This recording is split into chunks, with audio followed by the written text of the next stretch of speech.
आज इस वीडियो में हम जेईई एडवांस 2023 पेपर 2 का डिस्कशन कर रहे हैं। हमने कोशिश किया है कि आपके सभी क्वेश्चंस को हम वेल एक्सप्लेनेशन के साथ सामने रखें। देखें फर्स्ट क्वेश्चन क्या है। Let F such that 1 infinity tends to R. एक फंक्शन दिया है जिसका डोमेन 1 से इन्फिनिटी है और रेंज जिसका आर है, और ये एक डिफरेंशियल फंक्शन है, यानी एफ डैश एक्स को एडजस्ट करेगा, और f1 इक्वल 1/3 दिया है, और एक आप इंटीग्रल फंक्शन दिया हुआ 3 times of integration 1 to x F T D T equal to X F X minus X cube by 3, जहाँ पे x जो है वो क्या है 1 से इन्फिनिटी है। तो आपको एफ ई की वैल्यू निकालना है, यानी पहले हमको फंक्शन निकालना पड़ेगा। तो फंक्शन निकालने के लिए हमको पहले इंटीग्रल साइन हटाना पड़ेगा।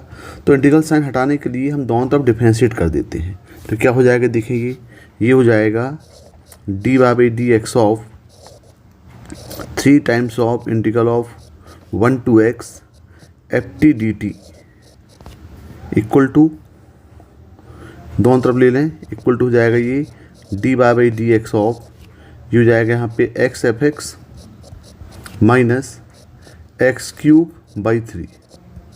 अब आप देखें, अब इसमें लगेगा लाइब्निज़ रूल। तो लाइब्निज़ रूल हम अप्लाई करेंगे तो ये क्या बन जाएगा, 3 कांस्टेंट तो बाहर हो जाएगा, और यहाँ पे हो जाएगा ये आपके पास जो अपर लिमिट है वो एक्स टी को रिप्लेस करेगी और इसका डेरिवेटिव आएगा। तो ये बन जाएगा आपका एफ एक्स, और एक्स का डेरिवेटिव हो गया 1। फिर लोअर लिमिट पुट करेंगे, उसका डेरिवेटिव 0, यानी पूरा पार्ट 0 हो जाएगा। ये पूरा पार्ट क्या हो जाएगा, 0 हो जाएगा, इक्वल टू यहाँ लगेगा प्रोडक्ट रूल। तो ये बन जाएगा आपका एक्स एफ डैश एक्स और प्लस एफ एक्स, और माइनस ये हो जाएगा 3x स्क्वायर बाय 3। अब इसको और सॉल्व कर लें। अब इसको सॉल्व करेंगे तो ये हो जाएगा आपका, ये बन गया 3 times of F X equal to X F dash X plus F X. यहाँ से 3 और 3 कैंसिल हो गया, तो ये आ गया माइनस एक्स स्क्वायर। अब इसको सिंप्लीफाई कर लें तो ये आपका क्या बना, ये बना twice of F X equal to X F dash X और माइनस ये बना एक्स स्क्वायर। इसको परफेक्ट फॉर्म में लाने के लिए हम y equal to F X मान लें।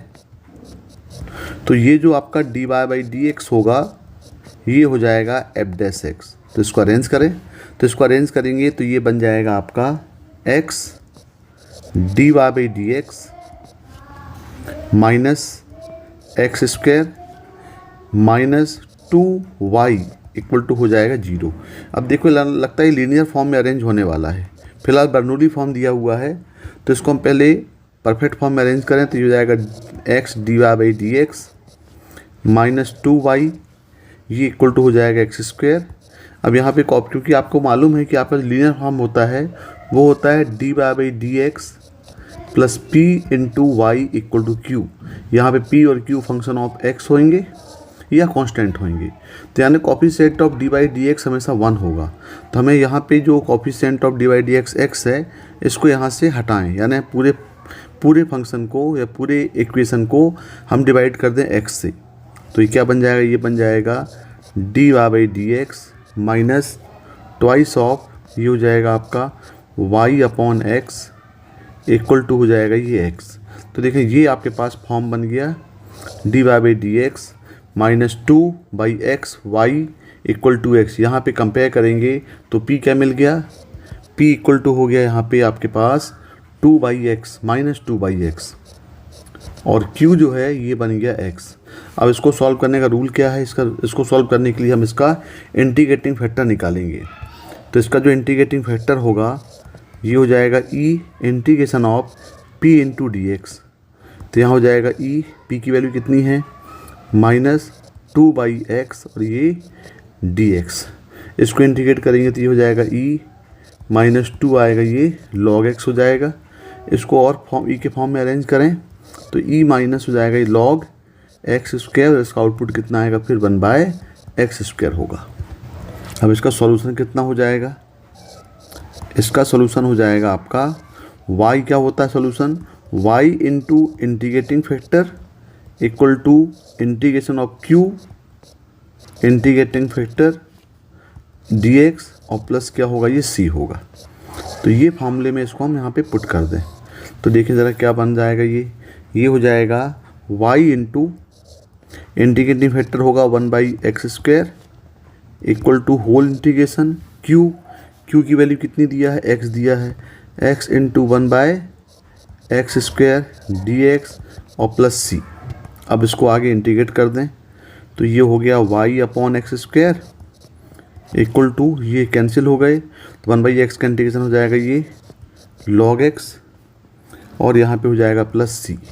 अब हमें ये c कांस्टेंट इसकी वैल्यू निकालना है। उसके लिए देखें क्या दिया हुआ है, उसके लिए दिया हुआ है ये f1 इक्वल टू 1/3। तो f1 इक्वल 1/3 का मतलब ये हुआ कि यहाँ पे हम x इक्वल टू क्या पुट करें, x इक्वल 1 पुट करें तो y कितना हो जाएगा, y हो जाएगा ये 1/3। यहाँ पे पुट करेंगे तो ये हो जाएगा 1/3/1 यानी 1/3 इक्वल टू इंटू 1 कर दें इक्वल टू हो जाएगा log 1 0 प्लस c, यानी यहाँ पे जो c की वैल्यू है, ये c की वैल्यू हो जाएगी आपकी 1/3 हो जाएगी। अब c की वैल्यू को पुट कर दें तो ये हो गया y/x² equal to log x plus हो गया ये 1/3। तो ये आपके पास अरेंज हुआ। अब हमें y निकालना है, y का मतलब होता है yx, क्योंकि ये x का फंक्शन है तो ये हो जाएगा आपका x² log x प्लस 1/3। अब हमें निकालना है y की वैल्यू निकालना है तो यहाँ पे हम क्या पुट कर दें, यहाँ पे हम x इक्वल टू ई को यहाँ पे पुट कर दें, x इक्वल टू ई तो ये हो जाएगा आपका y इक्वल टू हो जाएगा e², ये हो जाएगा log e होता है 1 प्लस 1/3।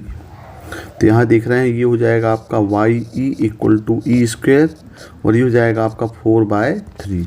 इसका मतलब आपका जो आंसर आ रहा है y की वैल्यू आ रही है ये कितनी हो जाएगी 4e²/3 और यही हमें लगता है इसका आंसर होगा। मैच करें तो देखें 4e²/3 तो 4e²/3 आंसर क्या आ रहा है आपका c आ रहा है। तो देखें जो फर्स्ट का आंसर है वो आपका c होगा। Question number 2, consider an experiment of tossing a coin repeatedly until the outcome of the two consecutive tosses are same. If the probability of the random toss resulting a head is 1/3, then the probability that the experiment stop with the heads। यानी question ये बोल रहा है कि आप एक coin को toss करते चलिए जब तक कि 2 कंसेक्यूटिव है सेम दोनों हेड ना जाएं या दोनों टेल ना जाएं। तो यहाँ पे बोल रहा है क्योंकि भाई 2 कंसेक्यूटिव में आप स्टॉप कर देंगे तो वहाँ पे लेकिन जो आप स्टॉप करेंगे वो experiment stop with the head. तो यहाँ पे हेड की प्रोबेबिलिटी दिया हुआ है तो देखिए ज़रा हेड की प्रोबेबिलिटी कितनी दिया हुआ है। यहाँ पे हेड अपीयर होने की प्रोबेबिलिटी आ रही है 1/3। तो ऑटोमेटिकली जो टेल की होगी ये हो जाएगी आपकी 1 - 1/3 यानी ये हो जाएगा 2/3। तो क्वेश्चन से तो क्लियर है कि भाई कम से कम 2 हेड या 2 टेल आपके पास आना चाहिए, यानी आप इवन नंबर ऑफ टॉस से आपका रिजल्ट स्टार्ट होगा। तो यहाँ पे बोल रहा है then the probability that the experiment, तो हमें निकालना है the probability that the experiments stop with head. तो हेड में स्टॉप होने की प्रोबेबिलिटी क्या होगी, तो पहले क्या होगा, पहले दोनों केस में दोनों हेड आ जाएंगे। जब दोनों हेड हो जाएंगे तो आपका ये स्टॉप हो जाएगा। जो आपने इसको टॉसिंग कंटिन्यूसली कॉइन कर रहे हैं ये क्या हो जाएगा आपका स्टॉप हो जाएगा। जब माने दोनों बार हेड आए तब स्टॉप होगा। तो यानी इसकी प्रोबेबिलिटी कितनी हो जाएगी, इसकी प्रोबेबिलिटी हो जाएगी 1/3 इंटू 1/3 यानी ये हो जाएगा 1/9। दूसरा देखें तो आपके पास ये डबल एच के पहले फिर क्या होगा, डबल एच के पहले एक टी आएगा, टी आना चाहिए तभी ये आपके पास तभी यहाँ पे स्टॉप होगा ये। तो यहाँ पे देखो ये आपके पास डबल एच हो गया यानी इसके पहले क्या आएगा, टी आएगा ये। तो टी आएगा मतलब टी आने की प्रोबेबिलिटी कितनी हो जाएगी, आपके पास जो टेल आने की प्रोबेबिलिटी हो जाएगी ये 2/3। तो ये आएगा 2/3 इंटू 1/3 इंटू 1/3 यानी ये आपके पास क्या आएगा, ये आएगा 2/3 इंटू 1/9 हो जाएगा। अब देखें इसके बाद, अब अगले बार करेंगे तो ये डबल एच होगा। अब यहाँ पे टी आया, अब इसके बाद फिर इससे अपोजिट होना चाहिए, तो यहाँ पे क्या आएगा, ये एच आएगा, तभी हम कंटिन्यू यहाँ पे कर पाएंगे, स्टॉप कर पाएंगे यहाँ पे। तो ये आपके पास डबल एच आ गया, यानी एच उसके बाद टेल आएगा, फिर डबल एच आएगा, तभी ये स्टॉप करेगा। तो यहाँ पे प्रोबेबिलिटी कितनी हो जाएगी, क्योंकि यदि एच के बजाय टी आएगा तो वो स्टॉप कर जाएगा, वो हमें काउंट करना नहीं है, क्योंकि हमें कब काउंट करना है, जब ये दोनों हेड आए तभी हमें स्टॉप करना है।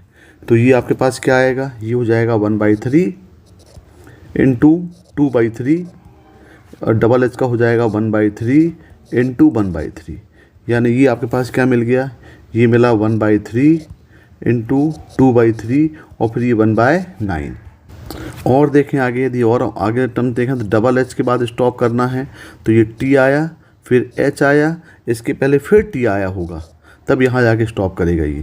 तो इसकी प्रोबेबिलिटी भी कितनी हो जाएगी, ये हो जाएगी यहाँ पे 2/3, एच की हो जाएगी 1/3, फिर टी की हो जाएगी ये 2/3, और फिर हो जाएगा 1/3 इंटू 1/3, यानी ये आपके पास कितना हो जाएगा, ये हो जाएगा आपके पास यहाँ पे 2/3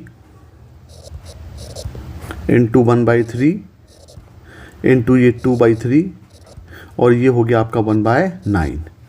और देखें एक और हम काउंट कर लेते हैं, ताकि भाई आपको सीरीज़ बनाने में, एक इनफाइनाइट सीरीज़ बन रही है, तो ये इनफाइनाइट सीरीज़ बनाने में आपको हेल्प करेगी। तो हम एक स्टेप और लेके चलते हैं। तो देखिए यहाँ पे डबल एच हो गया, ये स्टॉप हो गया। इसके पहले क्या आया था, पहले टी आया था, टेल, फिर ये हेड आया था, फिर ये टेल आया था, तो फिर हेड आया होगा, अपोजिट आया होगा इसके, तभी ये स्टॉप यहाँ पे आके करेगा। तो यहाँ पे क्या हो जाएगा, ये 1/3, ये हेड के लिए, टेल के लिए हो जाएगा 2/3, फिर हो जाएगा 1/3, फिर हो जाएगा 2/3, फिर आपके पास क्या हो जाएगा, ये 1/3 1/3, यानी ये आपके पास हो जाएगा 1/3, ये 2/3 1/3 2/3, और ये आ जाएगा आपका 1/9। हमने क्या किया है, इसको 1/9 लिखा हुआ है, देखो ये आपका 1/9 हुआ, फिर ये आपका 1/9 हो गया लास्ट में, फिर ये आपका 1/9 हो गया, फिर ये आपका 1/9 हो गया यहाँ पे, और फिर ये आपका ये 1/9 हो गया। तो अब इसको हम देखिए सीरीज फॉर्म में अरेंज कर रहे हैं तो कैसा बनेगा ये।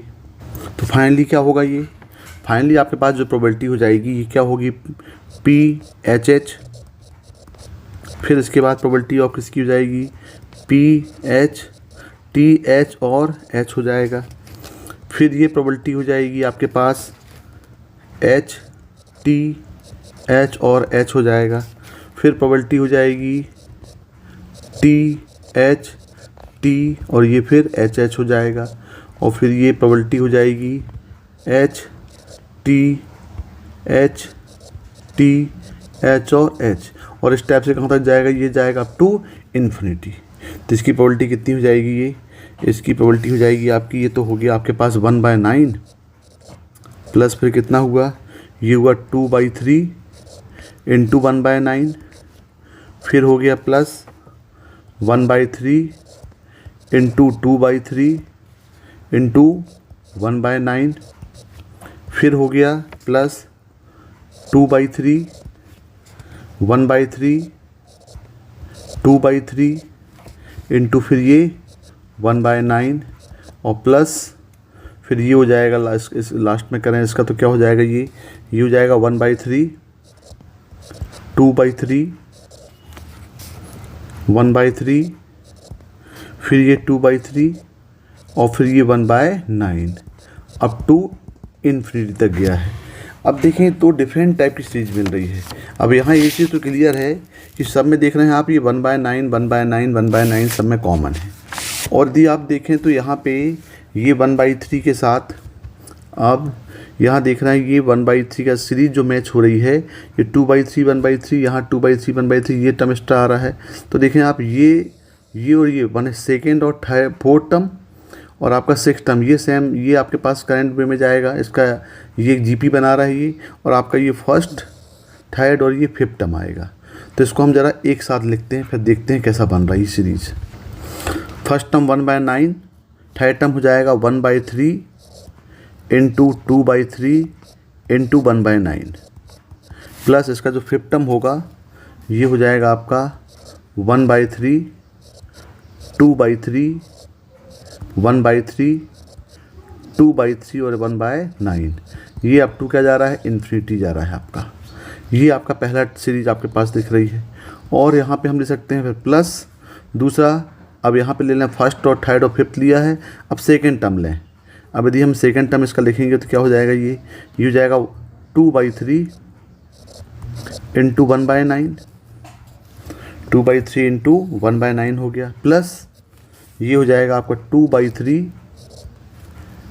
Into 1/3 into 2/3 into 1/9।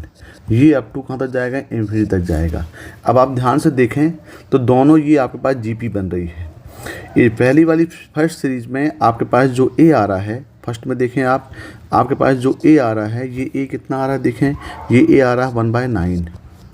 और इसमें जो कॉमन रेशियो आ रहा हुआ है आर, ये कॉमन रेशियो कितना आएगा, ये आ रहा है 1/3 इंटू ये 1/3 इंटू 2/3, यानी ये आ जा रहा है आपका 2/9 आ जा रहा है। तो ये देखो यहाँ पे ये क्लियर लग रहा है। हम इस सीरीज में आप देखें यदि, तो इसमें जो ए आ रहा है, ये ए टर्म आपका ये है, तो ए इक्वल टू ये हो रहा है आपका 2/3 इंटू 1/9। और इसमें जो आर हो रहा है, ये आर की भी देखें, इसको हटा दें तो आर आपके पास कितना आ रहा है, ये आर आपके पास आ रहा है, ये आर आ रहा है आपके पास, ये 2/9 ही आ रहा है, यानी आर यहाँ भी 2/9 आ रहा है। तो दोनों का जो सम ऑफ इन्फाइनाइट सीरीज आपको मालूम है क्या होता है, सम ऑफ इन्फाइनाइट टर्म होता है a/1 माइनस आर। यहाँ पे a क्या फर्स्ट टर्म है और r जो है वो क्या उसका कॉमन रेशियो होगा। देखें ज़रा फर्स्ट का क्या हो जाएगा, तो ये पहला ब्रैकेट हम सॉल्व करेंगे तो हो जाएगा, फर्स्ट टर्म है 1/9 a 1 माइनस r की वैल्यू कितनी दिया है, ये दिया है 2/9। ये पहला पार्ट हो गया आपका। और प्लस सेकेंड पार्ट को हम देखें तो इसमें जो फर्स्ट टर्म दिया हुआ है, ये दिया हुआ है आपका 2/3 इंटू 1/9 अपॉन 1 माइनस r, तो ये हो जाएगा आपका 2/9। अब इसको सिंप्लीफाई कर लिया जाए तो ये हो जाएगा 1/9 अपॉन ये हो गया 7/9 प्लस ये हो गया आपका 2/3 इंटू 9 अपॉन ये हो गया 7/9। अब यदि हम इसको सॉल्व करेंगे तो यहाँ पे हो जाएगा ये 1/9 इंटू 9/7 प्लस 2/3 इंटू 9 इंटू 9/7।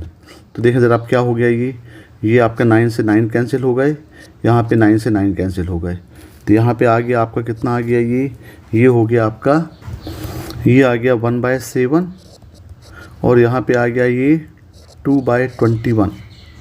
अब यदि हम इसका एलसीएम लें तो एलसीएम आएगा 21, तो जाएगा 3 + 2, यानी ये प्रोबेबिलिटी जो आपकी आ रही है कितनी आ रही है, 5/21 आ रही है।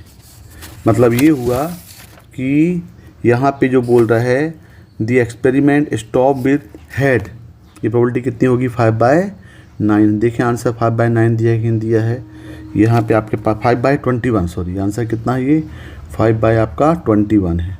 तो देखें ऑप्शन में 5/21 है कि नहीं है, यहाँ पे क्वेश्चन नंबर 2 का आंसर ये बी होगा 5/29।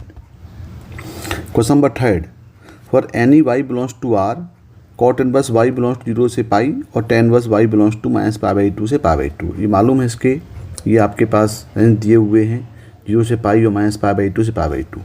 Then the sum of all the solution of the equation tan inverse y 6y upon 9 - y square plus cot inverse 9 - y square upon 6y equal to π/3।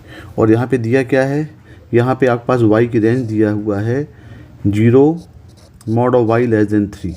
इसका मतलब क्या होता है, इसका मतलब होता है कि mod of y less than 3 और ये लाई करेगा -3 से 3 -0, यानी हम इसको ले सकते हैं -0 का मतलब ये हुआ कि इस इंटरवल में 0 इंक्लूड नहीं होगा, तो ये क्या हो जाएगा, ये -0, यानी यहाँ पे हम इंटरवल बनाएं तो ये हो जाएगा -3 से 0 और यूनियन 0 से 3।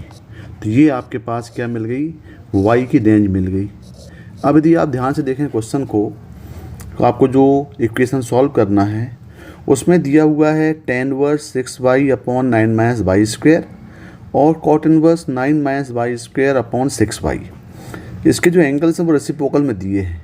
तो जनरली आपके पास आपके माइंड में एक ही फॉर्मूला बैठता है कि हमें मालूम है कि tan inverse 1/x equal to क्या होता है, ये कॉट इनवर्स x होता है। जनरली हम ये फार्मूला रेसिप्रोकल प्रॉपर्टी का ये फार्मूला हम नोट करते हैं। लेकिन सबसे इम्पोर्टेंट है कि इसका ये हमेशा नहीं होता, ये डिपेंड करता है x की वैल्यू पे। तो देखें, तो वहाँ पे हम एक फार्मूला यहाँ पे देखें तो फार्मूला एक्चुअली होता क्या है ये। अब ये tan इनवर्स कॉट के फॉर्म में लिखो चाहे कॉट tan पे फॉर्म में लिख दो। तो हम ये एक्चुअली हम सॉल्व करेंगे tan के लिए। तो हम कोशिश कर रहे हैं इस कॉट इनवर्स को tan इनवर्स में कन्वर्ट करने के लिए। तो क्या हो जाएगा, ये होता है फार्मूला सबसे इम्पोर्टेंट, इसको आप नोट करें। Cot inverse 1/x equal to ये क्या होगा, tan इनवर्स x होगा। बिल्कुल होगा। कब, जब x ग्रेटर देन 0 हो। लेकिन जब यदि x लेस देन 0 है तो ये इसमें हो जाएगा ये पाई प्लस tan इनवर्स x, क्योंकि थर्ड क्वाड्रेंट में चला जाता है ये। तो ये होगा x लेस देन 0, और थर्ड क्वाड्रेंट के लिए आपको यहाँ पे पाई इसमें ऐड करना पड़ेगा, क्योंकि x यहाँ पे क्या है, नेगेटिव है।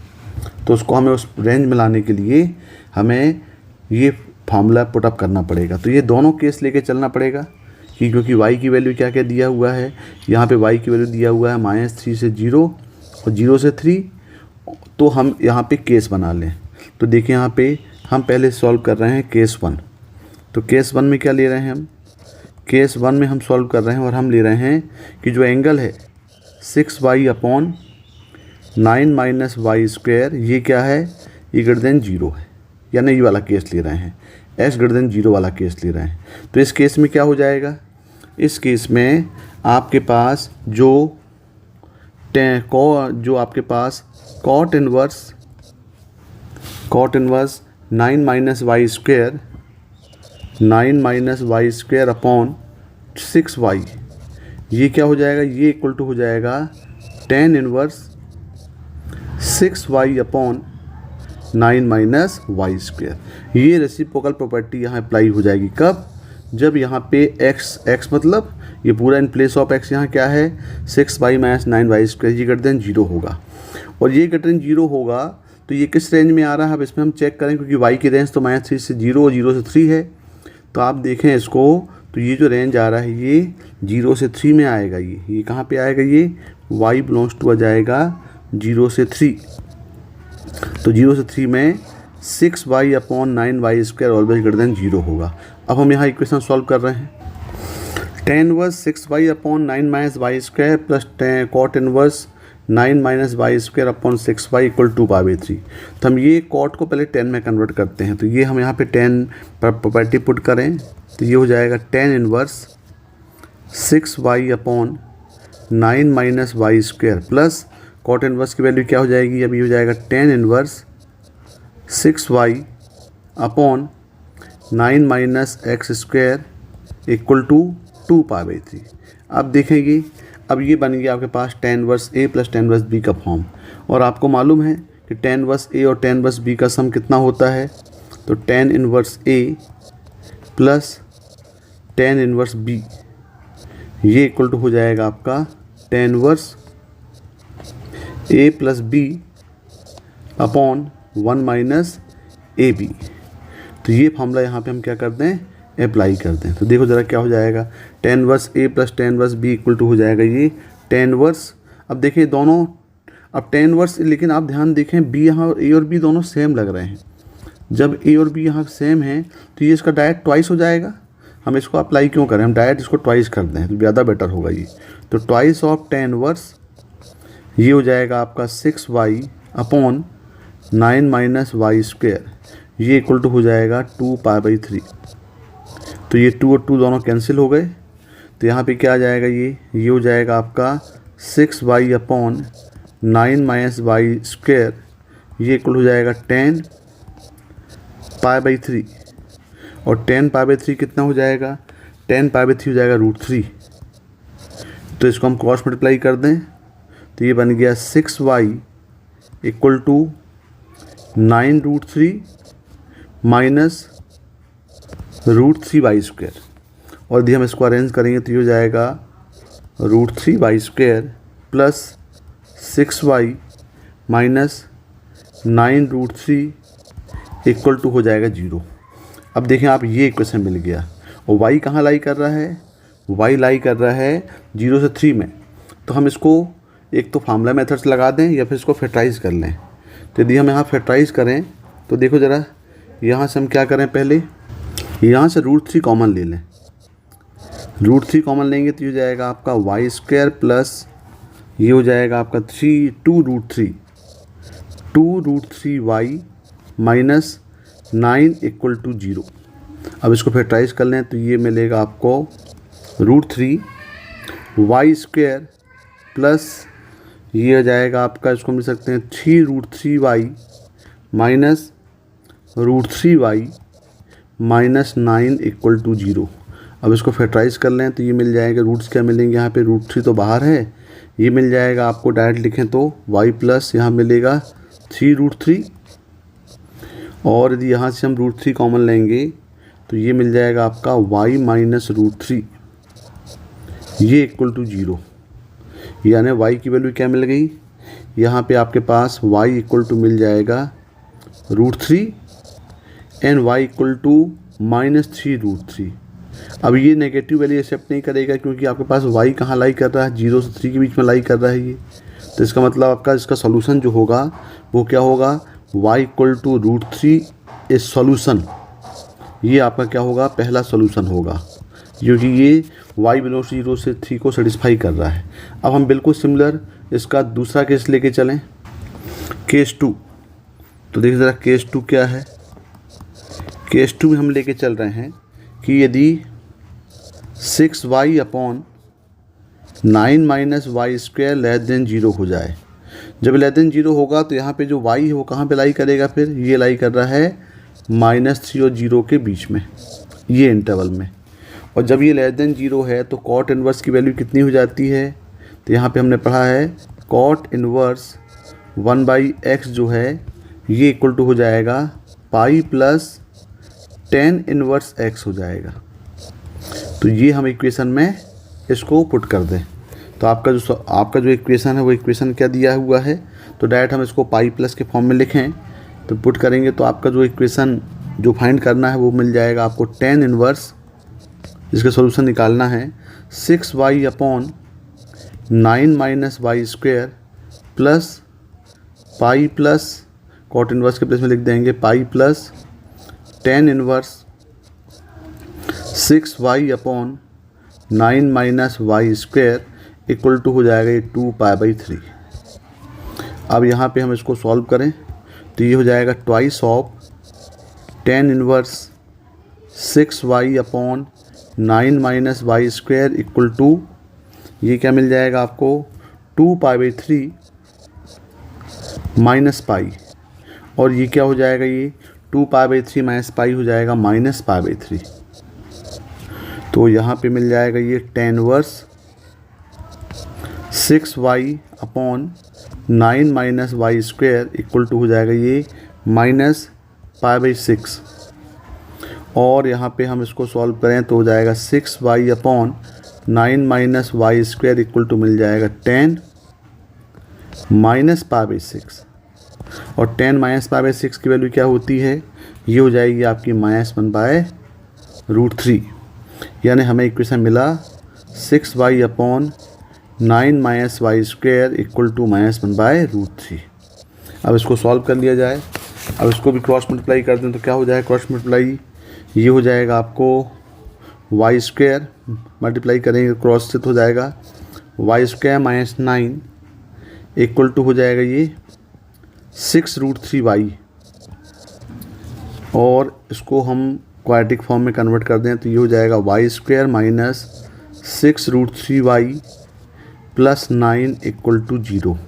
अब ये क्वाड्रेटिक बन गया। अब इसमें हम y के लिए इसको सॉल्व करें तो y को लगा दें फार्मूला, y इक्वल टू क्या होगा -b 6√3 प्लस -√b²।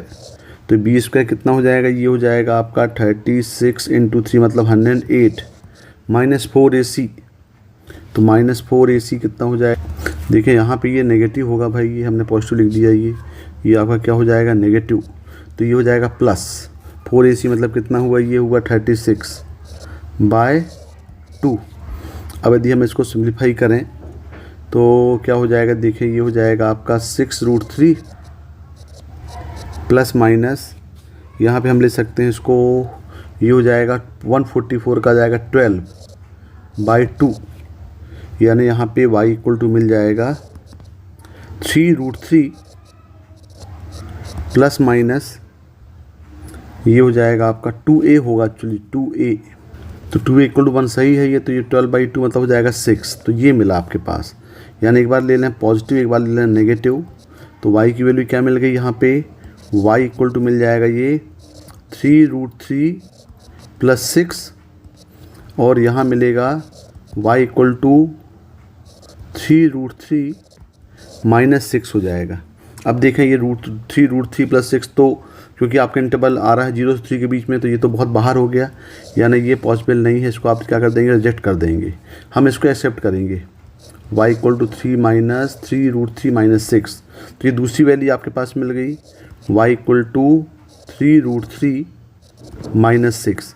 ये आपका सेटिस्फाई भी करेगा, ये करेगा, y बिलोंग्स टू होगा -3 से 0, सेटिस्फाई भी कर रहा है। अब क्वेश्चन क्या बोल रहा है, क्वेश्चन बोल रहा है कि आपको निकालना है दोनों सॉल्यूशन निकल गए, दोनों के पॉसिबल जो सॉल्यूशंस आएंगे, यानी sum of all the possible solutions, दोनों का सम निकालना है। तो दोनों का सम कितना आ जाएगा भाई, सम ऑफ, यहाँ हो जाएगा आपके पास सम ऑफ ऑल सॉल्यूशंस, तो ये y पहले कितनी मिली है, ये मिल गया आपको 3√3 माइनस 6, और पहला क्या मिला था ज़रा वो भी देख लें, पहला आप कंडीशन मिला y को √3 मिला था ये, तो ये हो जाएगा आपका √3, यानी सम कितना हो गया 4√3 माइनस 6। तो ये आपका आंसर आना चाहिए भाई, 4√3 माइनस 6। देखें आंसर चेक करें, 4√3 माइनस 6, 4√3 माइनस 6, ये दिख रहा है आंसर। तो थर्ड का आंसर क्या होगा आपका, थर्ड का आंसर हो जाएगा C. Let the position vectors of the points P Q R S be a equal to i plus 2j minus 5k, b equal to 3i plus 6j plus 3k, और c equal to 7/5i plus 6/5j plus 7k, and d equal to 2i plus j plus k respectively, and which is the following statement is true. अब option यहाँ पे दिए, आपके पास 4 vectors दिए गए हैं, हमने इसको मान लिया vector A, vector B, vector C. ये पोजीशन वेक्टर ऑफ पी है, पोजीशन वेक्टर ऑफ क्यू है, पोजीशन वेक्टर ऑफ आर है, और पोजीशन वेक्टर ऑफ एस है। तो अब हमें इस चारों वेक्टर्स आपके पास गिवन है। अब पहला स्टेटमेंट दिया हुआ है the point P Q R S is not coplanar. तो देखें पहले, यानी हम ऑप्शन वाइज हमको चेक करना पड़ेगा। तो ऑप्शन ए हमको चेक करना है कि आपके पास जो दिए गए हैं पी क्यू आर एस वो कोप्लेनर है कि नहीं है। तो क्या पोजीशन होती है भाई, आपको मालूम है कि यदि P Q are and S is coplanar, यदि कोप्लेनर कब होगा, जब इनका ट्रिपल प्रोडक्ट किसका, पी क्यू पी आर और पी एस का ट्रिपल प्रोडक्ट क्या हो जाए, इक्वल टू 0 हो जाए। तो ये हम चेक करते हैं। तो पहले पी क्यू निकालना पड़ेगा। पी क्यू क्या है, पी क्यू जो है पोजीशन वेक्टर ऑफ, तो पी क्यू क्या होगा, ये होगा O Q minus O P, ऐसे हम पी क्यू निकालेंगे। तो ये कितना हो जाएगा, ये हो जाएगा आपका, अब इसको माइनस करते ज़रा, O P minus O Q करेंगे, 3i माइनस आई कितना हो जाएगा, ये हो जाएगा 2i प्लस 4j और प्लस हो जाएगा ये 8k।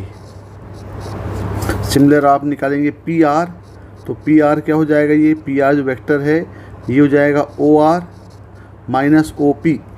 अब हम O R minus O P कर दें तो ये हो जाएगा 17/5 माइनस 1, यानी हो जाएगा 12/5i, 12/5i plus 6/5j plus 12k। और फिर निकाल लें पी एस। पी एस क्या होगा, पी एस होगा position vector of S minus position vector of P. ये सभी वेक्टर्स हैं, ये सभी आपके वेक्टर्स हैं। तो इक्वल टू क्या हो जाएगा, ये 2i माइनस आई मतलब हो जाएगा i, i माइनस जे और ये हो जाएगा आपका +6k।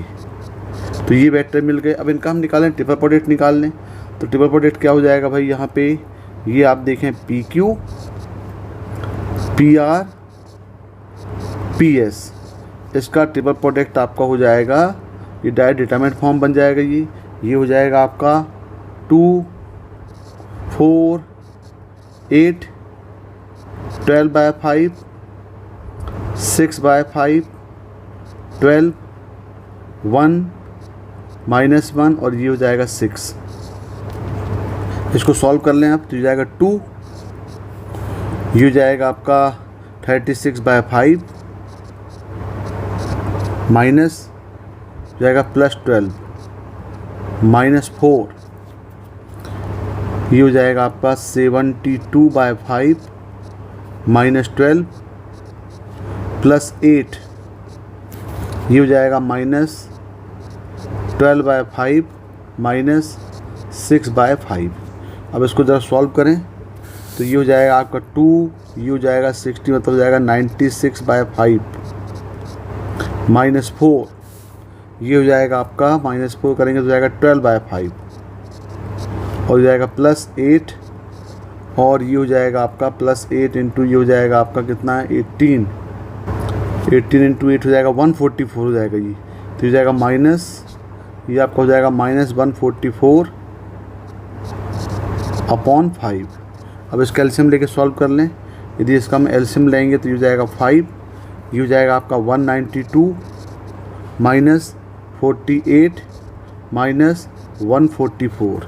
तो ये आपका हो गया इक्वल टू 192 -192/5 और ये इक्वल टू क्या आएगा 0 आएगा। इसका मतलब क्या हुआ कि इसका मतलब ये हुआ कि PQ PR PS का ट्रिपल प्रोडक्ट 0 हो गया। इसका मतलब है कि PQ R और S ये क्या होंगे, आपके कोप्लेनर हो जाएंगे। इसका मतलब आपका जो पहला स्टेटमेंट दिया हुआ है, पहला स्टेटमेंट क्या दिया हुआ है कि इसमें नॉट कोप्लेनर, तो ये आपका क्या है, ये फॉल्स है। ये आपका स्टेटमेंट क्या है, आपका फॉल्स हो गया, यानी ये पहला आपका स्टेटमेंट जो है ये फॉल्स हुआ। अब हम दूसरा स्टेटमेंट देखते हैं क्या दिया है। अब बी स्टेटमेंट दिया है b + 2d/3 is a position vector of the point which divide PR internally ratio of 5 and 4 और सी ऑप्शन दिया हुआ है b + 2d/3 is the position vector of the point which divides PR externally in the ratio of 5 और 4। मैंने यहाँ पे internally बोला है, यहाँ पे एक्सटर्नली बोला है। इसका मतलब बी और सी को हमको एक ही बार सॉल्व करना पड़ेगा। तो अब यहाँ पे हम यदि बी को हम सॉल्व कर रहे हैं तो बी ऑप्शन में क्या बोल रहा है, ये b + 2d, देखें बी ऑप्शन चेक कर रहे हैं, b + 2d/3 vector b + vector 2d। तो ये कितना दिया है, b कितना है, b है 3i + 6j + 3k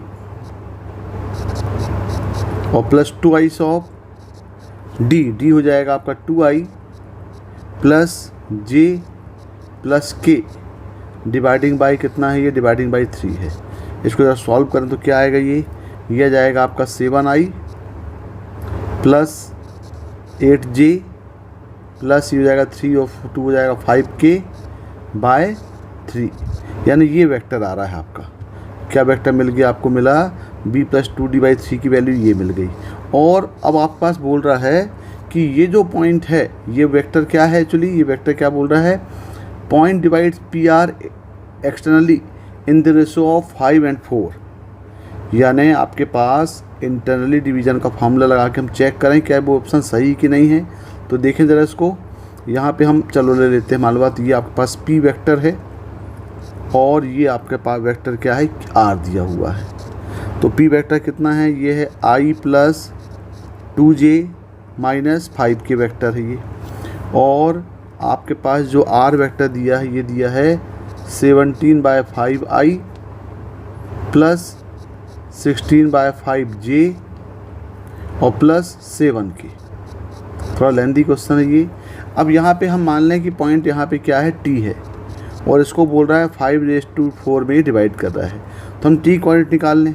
तो T के कोऑर्डिनेट्स क्या हो जाएंगे भाई, ये हो जाएगा आपका mx2 plus nx1 upon m plus n होता है, तो डायरेक्ट हो जाएगा 17/5 इंटू 5, यानी हो जाएगा ये जिसके कोऑर्डिनेट हम निकाल रहे हैं, तो ये हो जाएगा आपका 17i plus 16j plus 35k और प्लस अब ये जाएगा 4 इंटू इस तरफ कर दें तो ये जाएगा 4i plus 8j minus 20k dividing by m plus n, 5 plus 4 कितना हो गया अपॉन ये 9 हो गया।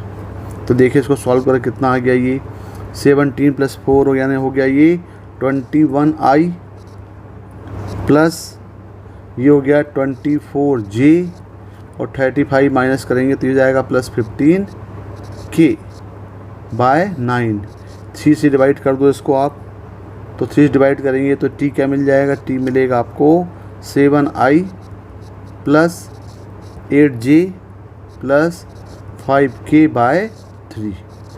तो देखें ज़रा ये आपका t का कोऑर्डिनेट मिल गया। अब ज़रा मैच करो आप, t यहाँ पे क्या मिला है 7i plus 8j plus 5k by 3 और यहाँ पे आ रहा है 7i plus 8j plus 5k by 3, मतलब ये दोनों सेम आ रहे हैं, मतलब कोऑर्डिनेट एक है। इसका मतलब क्या हुआ कि ये स्टेटमेंट जो b है क्या मिल गया आपको, ट्रू मिल गया भाई, यानी b आपका क्या है, ये ट्रू है। तो b ऑप्शन तो होगा। अब जब b ऑप्शन हो गया तो c तो होगा नहीं क्योंकि 1 ऑप्शन है ये। अब d और चेक कर लें ज़रा इसमें, तो b क्रॉस d बोला magnitude of b cross d is 95, इसको और चेक कर लें।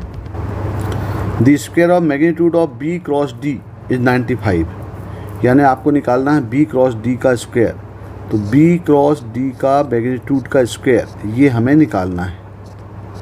तो ये हमने पढ़ा हुआ है relation between dot product and cross product क्या होता है, ये इसको हम लिख सकते हैं b क्रॉस d का स्क्वायर हो जाएगा आपका mod of b square mod of d square minus b dot d, इसका क्या होगा ये स्क्वायर।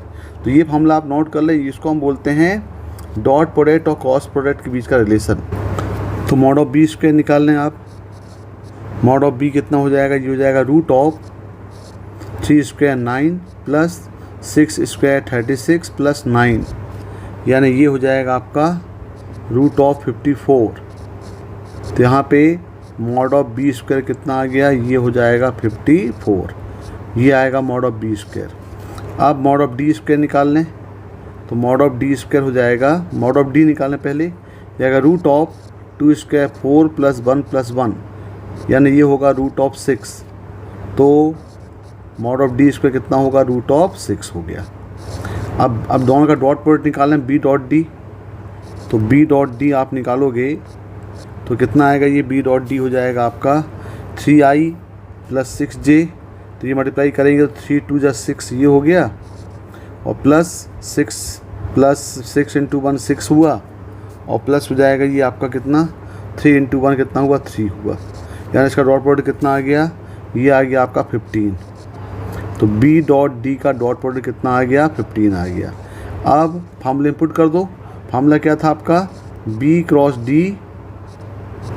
क्रॉस प्रोडक्ट का square equal to mod of b square mod of d square minus b dot d का square. तो कितना आ जाएगा, देखें ये मॉड ऑफ b स्क्वायर कितना है, ये है आपका 54 into 6 minus b dot d कितना दिया है, ये 15 का स्क्वायर। तो ये मल्टीप्लाई करेंगे तो 324 हो जाएगा, ये 324 माइनस 225, यानी ये आपके पास आ रहा है 99 आ रहा है। b क्रॉस d का मैग्नीट्यूड का स्क्वायर जो है वो कितना आएगा, 99 आएगा। और यहाँ दिया कितना है देखें, और यहाँ पे जो ऑप्शन है ये ऑप्शन में आपके पास जो डी ऑप्शन दिया, डी आपके पास जो स्टेटमेंट दिया है वो दिया है 95। इसका मतलब है कि आपका जो डी है ये भी क्या हुआ, ये भी आपका फॉल्स हो गया, ये भी क्या है आपका फॉल्स है। तो एक ही स्टेटमेंट ट्रू हुआ बी, तो इसका आंसर क्या हो जाएगा आपका, क्वेश्चन नंबर 4 का आंसर बी होगा।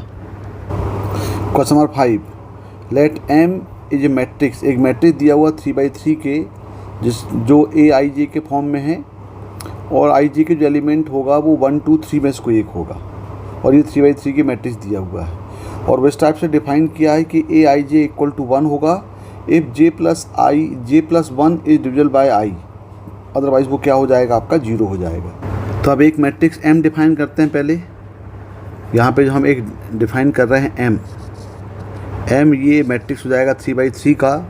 तो इसके एलिमेंट क्या हो जाएंगे, आपके AIJ बोला है फॉर्म, तो ये हो जाएगा A11, A12, A13, A21, A22, A23, A31, A32 और A33। ये एक आपके पास 3/3 की मैट्रिक्स हो गई। अब यहाँ पे बोल रहा है AIJ when J + 1 is divisible by I। तो आपको मालूम भाई ये जो रो है इसमें क्या है, ये AIJ का फॉर्म है, ये क्या है, AIJ है। I क्या है आपके पास, I जो है वो रो हो गया और J क्या हो गया, कॉलम हो गया। तो यहाँ पे आपके पास देखें कि यहाँ पे क्या होगा, इसमें ये आपके पास फर्स्ट कॉलम में J = 1 होगा और यहाँ पे क्या होगा, यहाँ पे J = 2 हो जाएगा और यहाँ पे J = 3 हो जाएगा। यानी ये फर्स्ट कॉलम है, ये सेकंड कॉलम है और ये थर्ड कॉलम है। तो यहाँ पे J + 1 की वैल्यू कितनी हो जाएगी, J + 1 की वैल्यू हो जाएगी यहाँ पे, क्योंकि J 1 है तो ये 2 हो जाएगा। यहाँ पे J + 1 की वैल्यू कितनी हो जाएगी, ये क्योंकि 2 + 1 कितना हो गया, 3 हो जाएगा। और यहाँ पे J + 1 की वैल्यू कितनी होगी, ये 4 हो जाएगी। एक चीज़ तो ये मिल गई आपको।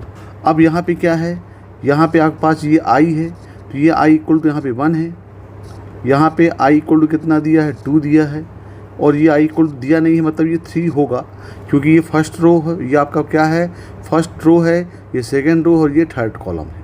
अब यहाँ पे बोल रहा है कि अब आपको देखना है कि 1 कब एलिमेंट होंगे, इसकी वैल्यू 1 कब होगी, जब J + 1 इज डिविजिबल बाय 1 होगा। तो यहाँ देखें ज़रा, अब यहाँ पे हम एक मैट्रिक्स बना रहे हैं कि यहाँ पे क्या बनेगा, ये अब ये हम MM को यहाँ पे यदि फॉर्म करें तो ये MM क्या हो जाएगा, ये M = हो जाएगा पहले, यहाँ देखें पहले आ रहा है A11, यानी यहाँ पे क्या आ रहा है, ये J + 1 आ रहा है 2 और ये 1 है, तो क्या 2 डिविजिबल बाई 1 है, बिल्कुल है। तो यहाँ पे वैल्यू क्या हो जाएगी, ये 1 हो जाएगी। यहाँ देखें यहाँ पे क्या आ रहा है, 3 डिविजिबल बाई 1 है, बिल्कुल है, तो यहाँ भी 1 हो जाएगा। यहाँ देखें ये आ रहा है 4 डिविजिबल बाई 1 है, तो ये भी 1 हो जाएगा। तो आपके जो पहला जो रो के एलिमेंट होंगे वो क्या हो जाएंगे, 1 1 1 हो जाएंगे। अब हम देखते हैं सेकेंड रो में। सेकेंड रो में यहाँ पे I = 2 है और इसकी वैल्यू 2 है, तो 2/2, 2 से 2 डिवाइड होगा, बिल्कुल होगा, तो यहाँ पे क्या आएगा, आपका 1 आ जाएगा। अब यहाँ देखें यहाँ पे एलिमेंट कितना हुआ, ये 3 हो गया, तो क्या 3/2 होगा, नहीं होगा, तो ये एलिमेंट आपका 0 हो जाएगा। क्यों, क्योंकि यहाँ पे बोल रहा है कि J + 1 डिविजिबल बाय I, यदि है तो 1 है, अदरवाइज वैल्यू क्या है उसकी 0 है। और यहाँ देखें 4 डिविजिबल बाई 2 है, तो ये है, तो यहाँ पे क्या हो जाएगा, ये 1 हो जाएगा। तो सेकेंड रो के एलिमेंट हो गए 1 0 1। अब देखें थर्ड रो 3, तो 1/3 है क्या, नहीं है, तो ये आपका 0 हो जाएगा। यहाँ देखें 3/3 है, हाँ है, तो ये 1 हो जाएगा। यहाँ देखें ये एलिमेंट 4/3 है, नहीं है, तो ये आपका 0 हो जाएगा। यानी आपके पास M एक मैट्रिक्स मिल गया 3/3 का, जिसके एलिमेंट क्या हो गए, 1 1 1 1 0 1 और 1 0 1 0 हो गया। अब हमको ऑप्शन चेक करना है। अब हम ऑप्शन चेक करें, पहला ऑप्शन क्या बोल रहा है, M इज़ इनवर्टिबल। तो एक एक ऑप्शन चेक करें क्योंकि आपको ट्रू फॉल्स दिखाना है। तो अब हम ऑप्शन ए चेक कर रहे हैं। ऑप्शन ए में बोल रहा है कि M इज़ इनवर्टिबल। तो आपको मालूम है ए मैट्रिक्स ए मैट्रिक्स ए मतलब कोई मैट्रिक्स यहाँ पे है, A matrix A will B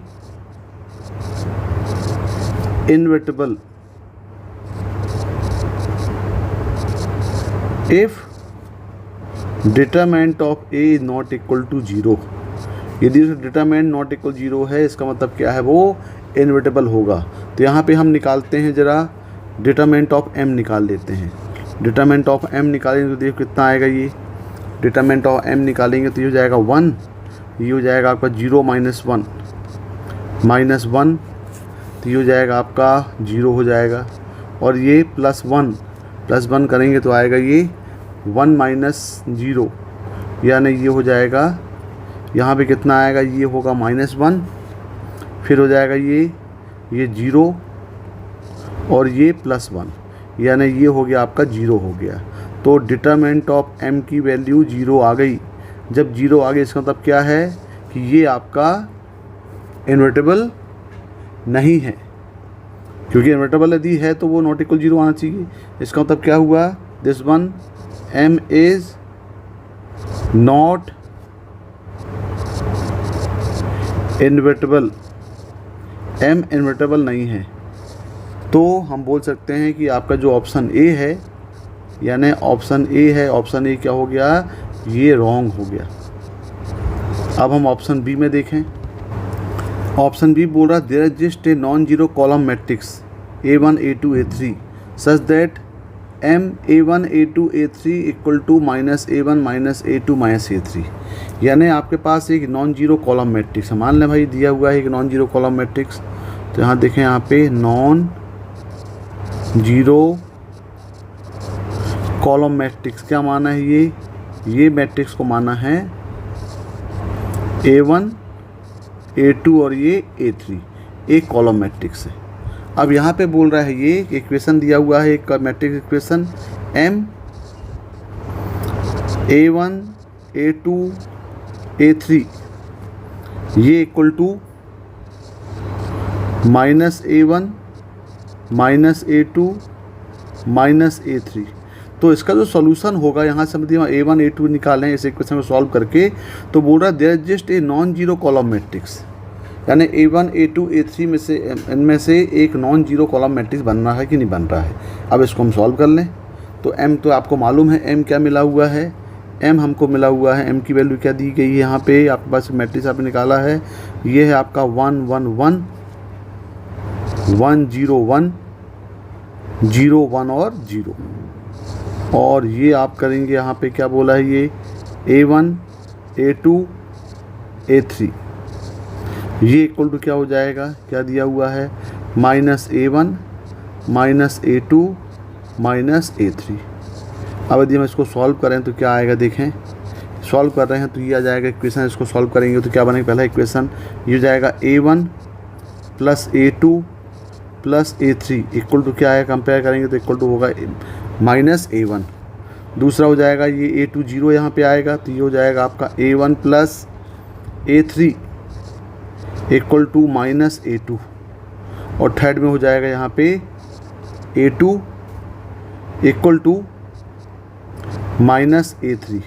अब ज़रा इसको हम सॉल्व करें।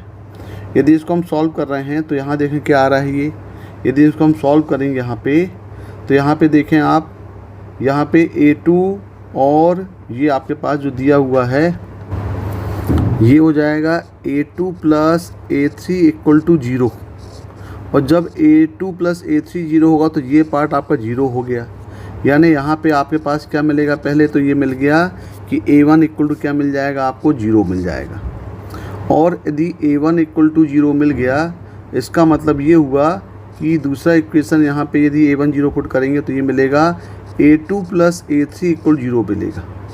ये रिलेशन मिल रहा है आपको, दो रिलेशन मिला, A1 इक्वल 0। अब यदि मतलब ये हुआ कि यहाँ पे A1 0 मिला, तो यदि हम एक इनफाइनाइट सोल्यूशन की बात करें, क्योंकि यहाँ पे इनफाइनाइट सोल्यूशन है भाई, जिसका फॉर्म क्या होगा, क्योंकि यहाँ पे बहुत सारी वैल्यू जो सेटिस्फाई करेगी इसको, जो जहाँ पे A1 0 होगा तो ये तो 0 हो ही गया। यदि हम देखें सोल्यूशन की बात तो एक 0 हो गया, और यदि हम यहाँ पे A2 को लैम्डा मान लें, इफ़ A2 को हम लैम्डा मान रहे हैं, तो ये मिल रहा है आपको लैम्डा, और यहाँ मिल जाएगा आपको -λ। यदि हम यहाँ पे, यानी हम ये यहाँ पे यदि हम A1 को 0 दिया, ये तो आ रहा है, यदि हम A2 को लैम्डा मान रहे हैं, तो क्योंकि A2 + A3 का सम 0 दिया है, तो A3 कितना होगा, -λ होगा। यानी आपके पास जो कॉलम मैट्रिक्स एडजस्ट करेगी वो क्या बनेगी, ये बनेगी 0 λ और -λ। तो यहाँ पे जो कॉलम मैट्रिक्स आप लिए हुए हैं, जो यहाँ पे कॉलम मैट्रिक्स है यहाँ पे, वो क्या लिए हैं, हम लिए हैं A1 A2 A3, ये इक्वल टू हमको क्या मिल जा रहा है, ये मिल जा रहा है 0 λ और -λ, और इसमें एक एलिमेंट देखो नॉन जीरो, यहाँ पे एक एलिमेंट 0 है, यानी सभी नॉन जीरो आ रहा है। तो यहाँ पे क्या हो जाएंगे आपको, ये इनफाइनाइट मैनी सोल्यूशन यहाँ पे आपको मिलेंगे, क्योंकि हम लैम्डा की डिफरेंट वैल्यू के लिए आप यहाँ पे डिफरेंट पेयर्स डिफरेंट ऑर्डर पे आप फॉर्म A1 A2 A3 के लिए बना सकते हैं। तो यहाँ पे जो आपका ऑप्शन बी दिया हुआ है सही लग रहा है, ये बिल्कुल ट्रू है ये, यानी there exist a non zero column matrix such that. अब इसके सॉल्यूशन भी कितने आ रहे हैं, इनफाइनाइट सॉल्यूशन आ रहे हैं। तो ये आपका एडजस्टमेंट जो है ये ऑप्शन बी है, ये आपका क्या है, राइट है, यानी option B that is correct, ये आपका करेक्ट है। अब हम ऑप्शन सी मैच करते हैं, चेक करते हैं। Option C, let the set x belongs to R cube mx equal to 0 is not equal 0 where 0 equal to 0 0 0, मतलब जीरो मैट्रिक्स इसको सेटिस्फाई करेगी कि नहीं करेगी वो चेक करें। और इक्वेशन क्या दिया है, इक्वेशन दिया है mx इक्वल टू 0। तो देखें ज़रा इसको, यदि हम mx इक्वल 0 को सॉल्व करें यहाँ पे mx इक्वल टू 0, तो m तो आपको मालूम है, एक मैट्रिक्स क्या दी है आपके पास, जो m है वो है 1 1 1 1 0 1 0 1 और 0। और x हम मान लेते हैं भाई, यहाँ पे हम x मान लेते हैं, मैट्रिक्स x मान लेते हैं x y और z एक कॉलम मैट्रिक्स, और ये इक्वल टू क्या दिया है, जीरो मैट्रिक्स दिया हुआ है, तो 0 0 और 0। अब हमें बताना है कि x y z के क्या जीरो एक सोल्यूशन मिल रहा है कि नहीं मिल रहा है। अब इसको भी हम सॉल्व करें, जिससे हमने ऊपर इक्वेशन बी ऑप्शन में सॉल्व किया, इसको भी सॉल्व करें। तो यहाँ इक्वेशन मिल जाएंगे x plus Y plus Z equal to 0, और दूसरा मिल जाएगा x plus Z equal to 0, और तीसरा मिल जाएगा आपको y इक्वल टू 0। तो यहाँ पे y इक्वल टू 0 तो आपको मिल रहा है, यानी यहाँ देख रहे हैं आपके पास y इक्वल टू 0 तो मिल रहा है, और y इक्वल 0 यहाँ पुट करेंगे तो आपको x plus Z equal to 0 मिल रहा है। इसका मतलब ये हुआ कि x इक्वल टू क्या हुआ, माइनस जेड हुआ। बिल्कुल सिमिलर केस में यदि यहाँ पे हम इफ़ x इक्वल टू क्या मान लें, x इक्वल टू यदि हम मान लें x इक्वल टू हम मान लें लैम्डा, तो z कितना हो जाएगा, ये z हो जाएगा आपके पास माइनस लैम्डा। इसका मतलब जो आपके पास x y z जिसको आपने कैपिटल X बोला है, ये मैट्रिक्स आपको मिल जाएगी। यहाँ पे x क्या होगा, हम लैम्डा मानेंगे, y 0 हो जाएगा माइनस लैम्डा, यानी ये 0 0 नहीं है, that is not equal to 0 0। यानी यहाँ भी आपके पास क्या मिलेंगे, यहाँ भी हमारे पास क्या मिल जाएंगे आपको, इनफाइनाइट मैनी सॉल्यूशन मिल जाएंगे, क्योंकि आपको लैम्डा आप डिफरेंट वैल्यू के लिए डिफरेंट वैल्यू आप निकाल सकते हैं। तो ये इनफाइनाइट मैनी सॉल्यूशन यहाँ पे मिल रहा है। तो आप यहाँ पे देख रहे हैं, आप कि यहाँ पे नॉट इक्वल 0 बिल्कुल सही बोल रहा है। सेट जो इसका मिल रहा है x belongs to R cube mx equal to 0 is not equal to क्या मिल रहा है, 0 मिल रहा है भाई। क्योंकि ये नॉट इक्वल मतलब ये स्टेटमेंट भी आप देख रहे हैं, यहाँ पे ये फॉर्म आ रहा है लैम्डा 0 और लैम्डा का फॉर्म, और जहाँ पे हम मान सकते हैं लैम्डा क्या है, बिलोंग्स टू R है। तो हमें ये स्टेटमेंट भी क्या लग रहा है आपका, ये जो स्टेटमेंट है ऑप्शन सी है, ये भी आपका करेक्ट है। तो इसमें देखो बी और सी दोनों ऑप्शन करेक्ट हो गए। अब हम चेक करेंगे ऑप्शन डी में। अब देखें ऑप्शन डी क्या दिया है, option D the matrix m-2i is invertible, जहाँ पे i क्या है, एक आइडेंटिटी मैट्रिक्स दी गई है। तो इसको और चेक कर लें, m-2i को चेक करते हैं। तो यहाँ पे आपके पास दिया हुआ है m-2i, ये क्या चेक करना आपको, m-2i इज़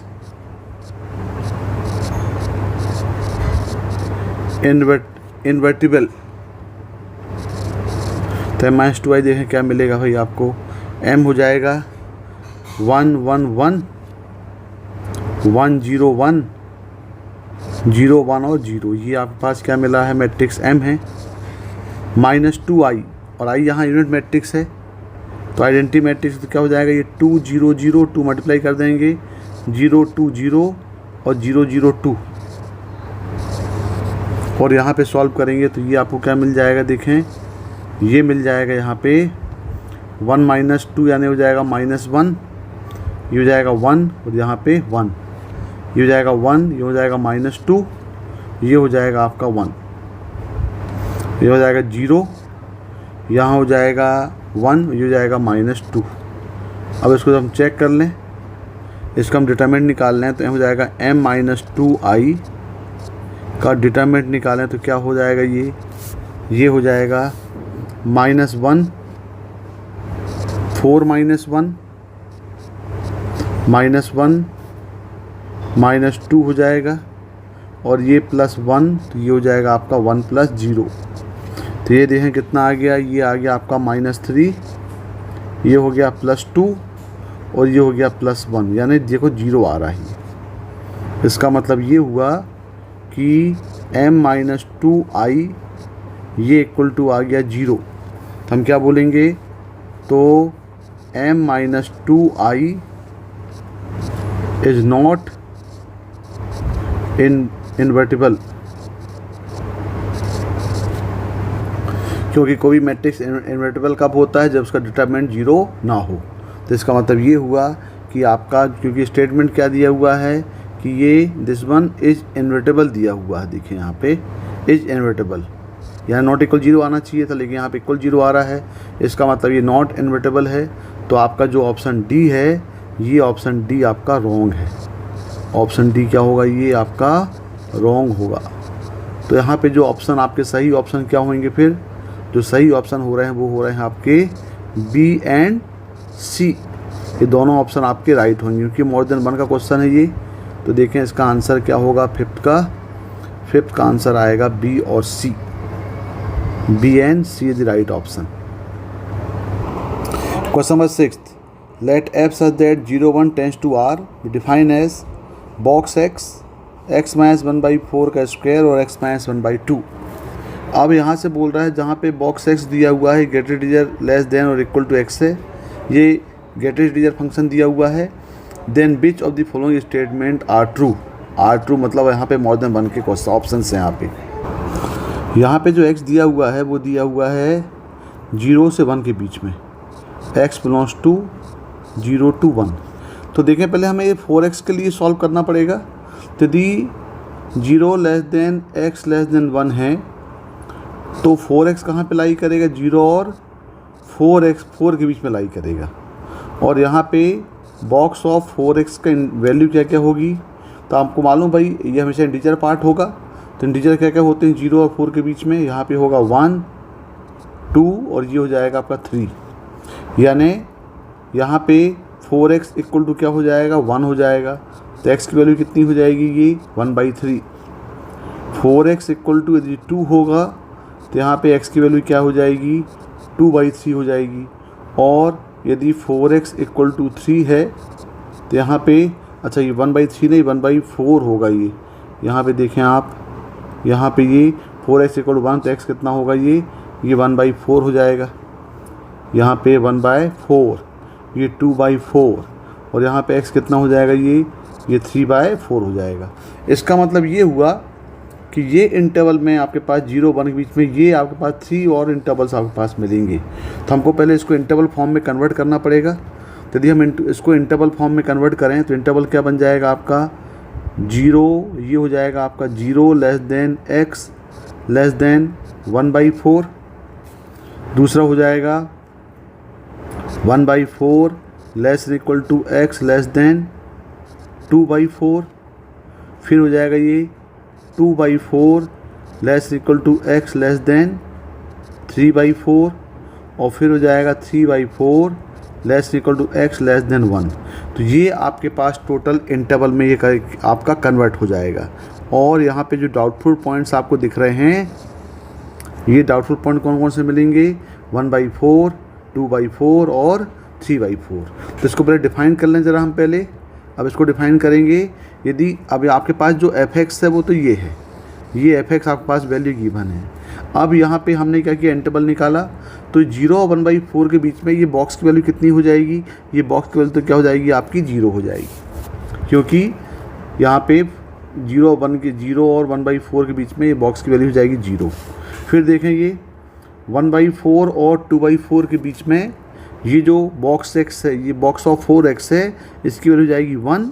और ये आपका क्या होगा, ये होगा x माइनस 1/4 का स्क्वायर और ये हो जाएगा आपका x माइनस 1/2। बिल्कुल सिमिलर 2/4 और 3/4 के बीच में ये आपके पास जो बॉक्स एक्स की वैल्यू कितनी हो जाएगी, वो 2 हो जाएगी। तो यहाँ पे आएगा 2 इंटू ये हो जाएगा x माइनस 1/4 का स्क्वायर, और यहाँ पे हो जाएगा ये x माइनस 1/2, और लास्ट में ये 3/4 और 1 के बीच में बॉक्स ऑफ 4x की वैल्यू हो जाएगी 3। तो यहाँ पे आएगा 3 इंटू x माइनस 1/4 का स्क्वायर, और ये होगा x माइनस 1/2। तो ये आपका फंक्शन डिफाइन हो गया f(x).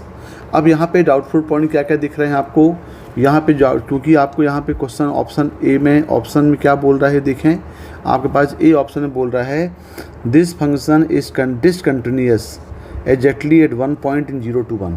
तो 0 to 1 के पॉइंट के बीच में आपके पास जो डाउटफुल पॉइंट्स हैं वो क्या क्या बोले हैं यहाँ पे आपके पास जो डाउटफुल पॉइंट्स हैं, ये पॉइंट्स आपको मिल रहे हैं x इक्वल टू 1/4, 2/4 और 3/4। तो हम एक एक करके तीनों पॉइंट में इसकी कंटिन्यूटी चेक करेंगे। तो देखिए 1/4 के लिए, तो 1/4 के लिए यहाँ पे लेस है, मतलब ये इसका लेफ्ट हैंड लिमिट है, और ये आपके पास 1/4 के लिए ये x, यहाँ x 1/4 से ग्रेटर है। तो ये जो फंक्शन होगा, ये फंक्शन 1/4 के लिए वेल डिफाइन और उसका राइट हैंड लिमिट होगा। तो पहले हम चेक करते हैं x इक्वल टू 1/4 के लिए। तो देखें यदि हम x इक्वल टू 1/4 के लिए चेक कर रहे हैं, तो देखें यहाँ पे क्या होगा आपके पास, यहाँ पे जो f 1/4 की वैल्यू आएगी, ये f 1/4 कहाँ पे आएगा, ये f 1/4 की वैल्यू यहाँ पे यदि हम 1/4 पुट करेंगे तो यहाँ पे आएगा, देखो ये x माइनस 1/4 का स्क्वायर, यहाँ 1/4 पुट करेंगे तो पूरी वैल्यू कितनी हो जाएगी, ये हो जाएगी इक्वल टू 0। ये वैल्यू कितनी हो जाएगी आपकी, 0 हो जाएगी। अब बिल्कुल सिमिलर यदि इसका हम लेफ्ट हैंड लिमिट चेक करेंगे, किसके लिए, f 1/4 के लिए, तो लेफ्ट हैंड लिमिट मतलब 1/4 से लेस, तो ऑलरेडी इसकी वैल्यू कितनी दिया है, ये ऑलरेडी इक्वल टू 0 दिया हुआ है वैल्यू। और यदि इसकी हम राइट हैंड लिमिट चेक करेंगे तो वो 1/4 ही के साथ है, क्योंकि देखें x इक्वल टू 1/4 भी यही है और 1/4 से x यहाँ पे ग्रेटर है, यानी 1/4 के लिए ये जो फंक्शन है ये राइट हैंड भी है और उसका वेल डिफाइंड भी है। तो इसका राइट हैंड क्या हो जाएगा, ये भी इक्वल टू हो जाएगा 0। इसका मतलब हम क्या बोल सकते हैं कि f(x) is continuous at x equal to 1/4। तो एक पॉइंट में तो ये क्या आ गया, ये कंटिन्यूअस आ गया। अब हम दूसरा पॉइंट में चेक करते हैं, अब हम चेक करते हैं x इक्वल टू 2/4 में चेक करते हैं। तो इसके भी ऐसे बना लें भाई, 2/4 में चेक कर रहे हैं। तो देखें यहाँ पे यदि हम इसका वेल डिफाइंड f 2/4 देखें तो f 2/4 कहाँ पे आएगा, ये देखें ये 2/4 यहाँ डिफाइन किया है। और यदि यहाँ पे हम इसमें 2/4 यहाँ पे पुट करेंगे तो देखो ज़रा 2/4 मतलब 1/2, तो ये हो जाएगा 0। ये कितना आ जाएगा आपका, ये वैल्यू हो जाएगी इक्वल टू 0 हो जाएगी, क्योंकि और अब यहाँ पे 2/4 के लिए लेफ़्ट और राइट देखें, 2/4 के लिए यहाँ पे क्या है, x 2/4 से ग्रेटर है। तो ये जो फंक्शन आप देख रहे हैं ये 2/4 के लिए लेफ़्ट भी है और वेल डिफाइंड भी है। इसका मतलब सीधा मतलब है कि यहाँ पे इसका जो लेफ्ट हैंड लिमिट होगा किसके लिए, 2/4 के लिए, ये भी कितना आएगा, 0 आएगा। अब हम इसका ज़रा राइट हैंड लिमिट चेक करते हैं। तो राइट हैंड लिमिट चेक करेंगे तो राइट हैंड लिमिट कहाँ पे होगा आपका, ये फंक्शन हो जाएगा right hand limit 2x minus 1/4 का स्क्वायर x माइनस 1/2। और यहाँ पे यदि हम 1/2 पुट करेंगे तो वैल्यू कितनी हो जाएगी, ये भी वैल्यू हो जाएगी आपकी 0, यानी यहाँ भी आपके पास 0 मिल रहा है। तो हम ये बोल सकते हैं कि ये function f(x) is continuous at x equal to 2/4। यानी जो 3 डाउटफुल पॉइंट्स आपके पास आए थे तो 1/4 और 2/4 में तो क्या हो गया, ये कंटिन्यूअस हो गया। अब हम चेक कर रहे हैं x इक्वल टू किसके लिए, 3/4 के लिए। देखें ज़रा एट x इक्वल टू 3/4 के लिए चेक कर रहे हैं। तो यहाँ पे देखें ज़रा क्या हो जाएगा आपके पास, तो f 3/4 देखें कितना आएगा, f 3/4 और इसका राइट हैंड लिमिट दोनों एक ही होगी, क्योंकि वहाँ पे डिफाइन किया हुआ है। देखो ये 3/4 की राइट हैंड लिमिट भी है ये फंक्शन, और वेल डिफाइंड भी है। तो यहाँ पे हम क्या करें, फंक्शन क्या दिया हुआ है 3, तो फंक्शन ये है। तो यहाँ पे f3/4 कितना हो जाएगा, f3/4 हो जाएगा 3 इंटू 3/4 माइनस 1/4 का स्क्वायर, और इंटू 3/4 माइनस 1/2। तो ये कितना हो जाएगा, ये हो जाएगा आपका 3 इंटू 2/4 मतलब 1/4 इंटू 1/4 हो गया। और यहाँ पे कितना आ जाएगा, ये आएगा आपका 1/2 का स्क्वायर मतलब 1/4 हो गया यहाँ पे, और ये भी 1/4 आ गया। इसका मतलब कितना हो जाएगा, ये हो जाएगा टोटल 3/16। ये 3/16 आ रहा है। अब हम चेक कर रहे हैं, ये हो गया राइट हैंड लिमिट। अब जब चेक करो left hand limit for f3/4 के लिए, तो इसकी लेफ्ट हैंड लिमिट क्या हो जाएगी, ये हो जाएगी 2। अब यहाँ देखो, यहाँ पे 2 इंटू फंक्शन क्या है, 2 इंटू x माइनस 1/4 का स्क्वायर और x माइनस 1/2 है। तो देखो यहाँ तो ये 3 टाइम दिया हुआ है, 2 टाइम दिया हुआ है। इसका सीधा मतलब ही दोनों इक्वल नहीं होगा। फिर भी आप वैल्यू पुट करके भी चेक कर सकते हैं। यदि हम यहाँ पे चेक करेंगे तो ये जाएगा 3/4 1/2 का स्क्वायर हो जाएगा 3/4 माइनस 1/2, और ये हम सॉल्व करेंगे तो इसका ये 3 टाइम है, 2 टाइम है, तो ये 1/8 आ जाएगा डायरेक्ट। इसका मतलब क्या हुआ कि इसका लेफ्ट हैंड लिमिट और राइट हैंड लिमिट आपस में इक्वल नहीं है। तो now we can say f(x) is discontinuous at x equal to 3/4। तो ये 3/4 में कंटिन्यूस नहीं है, डिसकंटिन्यूस है। बाकी 1/4 और 2/4 में ये कंटिन्यूस है।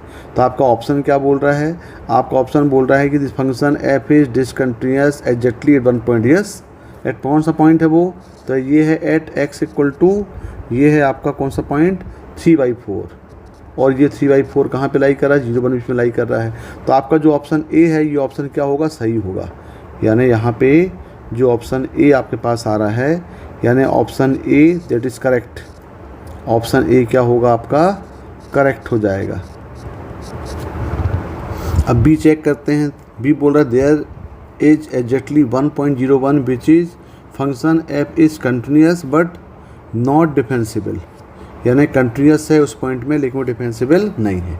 तो जब चेक करते हैं तो चेक करने का बेस्ट वे है कि फंक्शन का हम एफ(x) को हम डायरेक्टली यहीं पे इसको डिफरेंशिएट कर दें। तो ये जो आपके पास left hand limit right hand limit था, अब वो लेफ्ट हैंड डेरिवेटिव और राइट हैंड डेरिवेटिव में कन्वर्ट हो जाएगा। तो देखें यहाँ पे f(x) कितना हो जाएगा, इसका जो f(x) होगा ये तो 0 ही होगा यहाँ पे। तो इंटरवल वही रहेगा आपका 0 less than x less than 1/4, इसका डिफरेंशन 0 का 0। अब यदि यहाँ डिफरेंशन करेंगे तो यहाँ पॉजिटिव लग जाएगा। ये क्या हो जाएगा, ये इंटरवल देखें कौन सा 1/4। तो यहाँ पहले इसको डिफरेंशिएट कर दें तो ये हो जाएगा आपका ट्वाइस ऑफ x माइनस 1/4 का स्क्वायर और x minus 1/2 as it is, और प्लस ये हो जाएगा x माइनस 1/4 का स्क्वायर। इंटरवल क्या है, इंटरवल है 1/4 less than equal to x less than 2/4। अगले स्टेप में इसको हम सॉल्व करेंगे तो यहाँ पे क्या हो जाएगा आपके पास, ये अब यहाँ पे 2 यहाँ पे ट्वाइस और हो जाएगा। ये बाकी पूरा स्टेप रहेगा, बाकी 2 एक्स्ट्रा है तो यहाँ लिख देते हैं। यहाँ पे हम डायरेक्ट ट्वाइस ऑफ एक्स्ट्रा है, बाकी क्या हो जाएगा, ये हो जाएगा ट्वाइस ऑफ x माइनस 1/4 का square x minus 1/2 plus x minus 1/4 का स्क्वायर। अब ये इंटरवल क्या है, ये 2/4 less than equal to x less than 3/4। अगला स्टेप देखें, अगला फिर इसको हम जब डिफरेंशिएट करेंगे तो 3 और आ जाएगा। यहाँ 2 आया तो वहाँ पे क्या हो जाएगा, ये 3 हो जाएगा। तो हो जाएगा 3 times of twice of x minus 1/4 का square into x minus 1/2 plus x minus 1/4 का स्क्वायर। इंटरवल क्या होगा, ये होगा 3/4 less equal to x less than 1। अब यदि हम इसको थोड़ा सिंप्लीफाई कर लें तो देखो यहाँ पे x माइनस 1/4 यहाँ पे कॉमन है। यदि यहाँ से हम x 1/4 कॉमन लें तो ये हो जाएगा आपका ट्वाइस ऑफ 2x -1, और यहाँ पे हो जाएगा ये +x और ये -1/4, यानी ये आपका क्या हो जाएगा टोटल, इसको हम करेंगे तो ये हो जाएगा, ये आपका हो गया, देखिए यहाँ पे क्या हो गया, यहीं लिख दे रहे हैं हम x -1/4। अच्छा, ये तो पहले 0 आएगा, 0 का तो पहले 0 लिख दें भाई, क्योंकि 0 का तो क्या रहेगा, यहाँ पे 0 रहेगा। और ये दूसरे का पार्ट कर रहे हैं तो यहाँ पे क्या आ रहा है, ये आ रहा है x -1/4, और यहाँ पे क्या हो जाएगा 2x + 1, ये हो गया 3x, ये हो गया 3x, और ये हो जाएगा आपका -1 -1/4, यानी ये हो गया -5/4। ये आपका इंटरवल क्या है, ये है 0 < x < 1/4, और ये आ जाएगा 1/4 <= x < 2/4। अब बाकी टर्म डायरेक्ट लिखते हैं भाई, ये ट्वाइस हो जाएगा और 3 टाइम्स हो जाएगा, क्योंकि आप देख रहे हैं यहाँ पे ये ट्वाइस 2 आ गया, यहाँ पे 3 हो गया, ये तो डायरेक्ट इसको ले सकते हो आप, बेटर होगा, इजीली सॉल्व में कन्वर्ट हो जाएगा। x -1/4, और तो ये हो गया आपका 3x - 5/4। ये इंटरवल क्या है, ये इंटरवल हो जाएगा 2/4 <= x < 3/4। ये हो जाएगा 3 टाइम्स ऑफ x -1/4, और ये होगा 3x - 5/4, और ये हो जाएगा 3/4 <= x < 1। तो ये आपके पास यहाँ पे देखें, ये आपके पास क्या हो गया, f' की फाइनल वैल्यू मिली। अब हम यहाँ डिफरेंशिएबिलिटी चेक करते हैं। तो पहले डाउटफुल पॉइंट्स वही दिए हैं, 1/4, 2/4, 3/4। तो पहले हम चेक करते हैं differentiability, check differentiability at point. तो हम डायरेक्ट लिखते हैं यहाँ पे एट x = 1/4 में चेक करते हैं। तो 1/4 में चेक करते हैं, तो यहाँ देख रहे हैं, तो ये आपका कहलाएगा left hand derivative, right hand derivative. तो देखिए यहाँ पे लेफ्ट हैंड डेरिवेटिव क्या हो जाएगा, यहाँ पे लेफ्ट हैंड डेरिवेटिव जो है ये 1/4 का डायरेक्ट यहाँ पे 0 हो जाएगा। और यदि हम यहाँ पे राइट हैंड डेरिवेटिव देखें, राइट हैंड डेरिवेटिव मतलब डायरेक्ट हम लिमिट अप्लाई कर दें x = 1/4, और जब x = 1/4 पुट करेंगे यहाँ पे, तो ये भी कितना होगा, 0 हो जाएगा। इसका मतलब यहाँ पे लेफ्ट हैंड डेरिवेटिव और राइट हैंड डेरिवेटिव आपस में क्या हो रहे हैं, इक्वल हो रहे हैं। तो हम क्या बोलेंगे कि दिस वन डिफरेंशिएबल, यानी यहाँ पे हम बोल सकते हैं कि f(x) is differentiable eight x = 1/4। 1/4 में डिफरेंशिएबल आ गया। अब हम चेक करते हैं x = अभी किया 1/4, अब चेक करते हैं 2/4 में। तो देखें भाई 2/4 में, अब 2/4 में हम देखते हैं, पहले देखते हैं यहाँ पे लेफ़्ट हैंड डेरिवेटिव। तो देखें इसका लेफ़्ट हैंड डेरिवेटिव कहाँ पे है, इसका लेफ़्ट हैंड डेरिवेटिव जो है वो 1/2 का लेफ़्ट हैंड 2/4 का ये है आपका आपका x = 2/4। 2/4 में ये इसका लेफ़्ट हैंड डेरिवेटिव है। तो 2/4 यहाँ वैल्यू पुट कर दें यहाँ पे हम, तो इसका लेफ़्ट हैंड डेरिवेटिव में क्या होगा, तो यहाँ पे अप्लाई होगा, यहाँ पे लिमिट ये हो जाएगी लिमिट x टेंड्स टू 2/4। तो अप्लाई कर दें भाई, तो कितना हो जाएगा, ये हो जाएगा, अप्लाई करेंगे तो x मतलब हो जाएगा 2/4।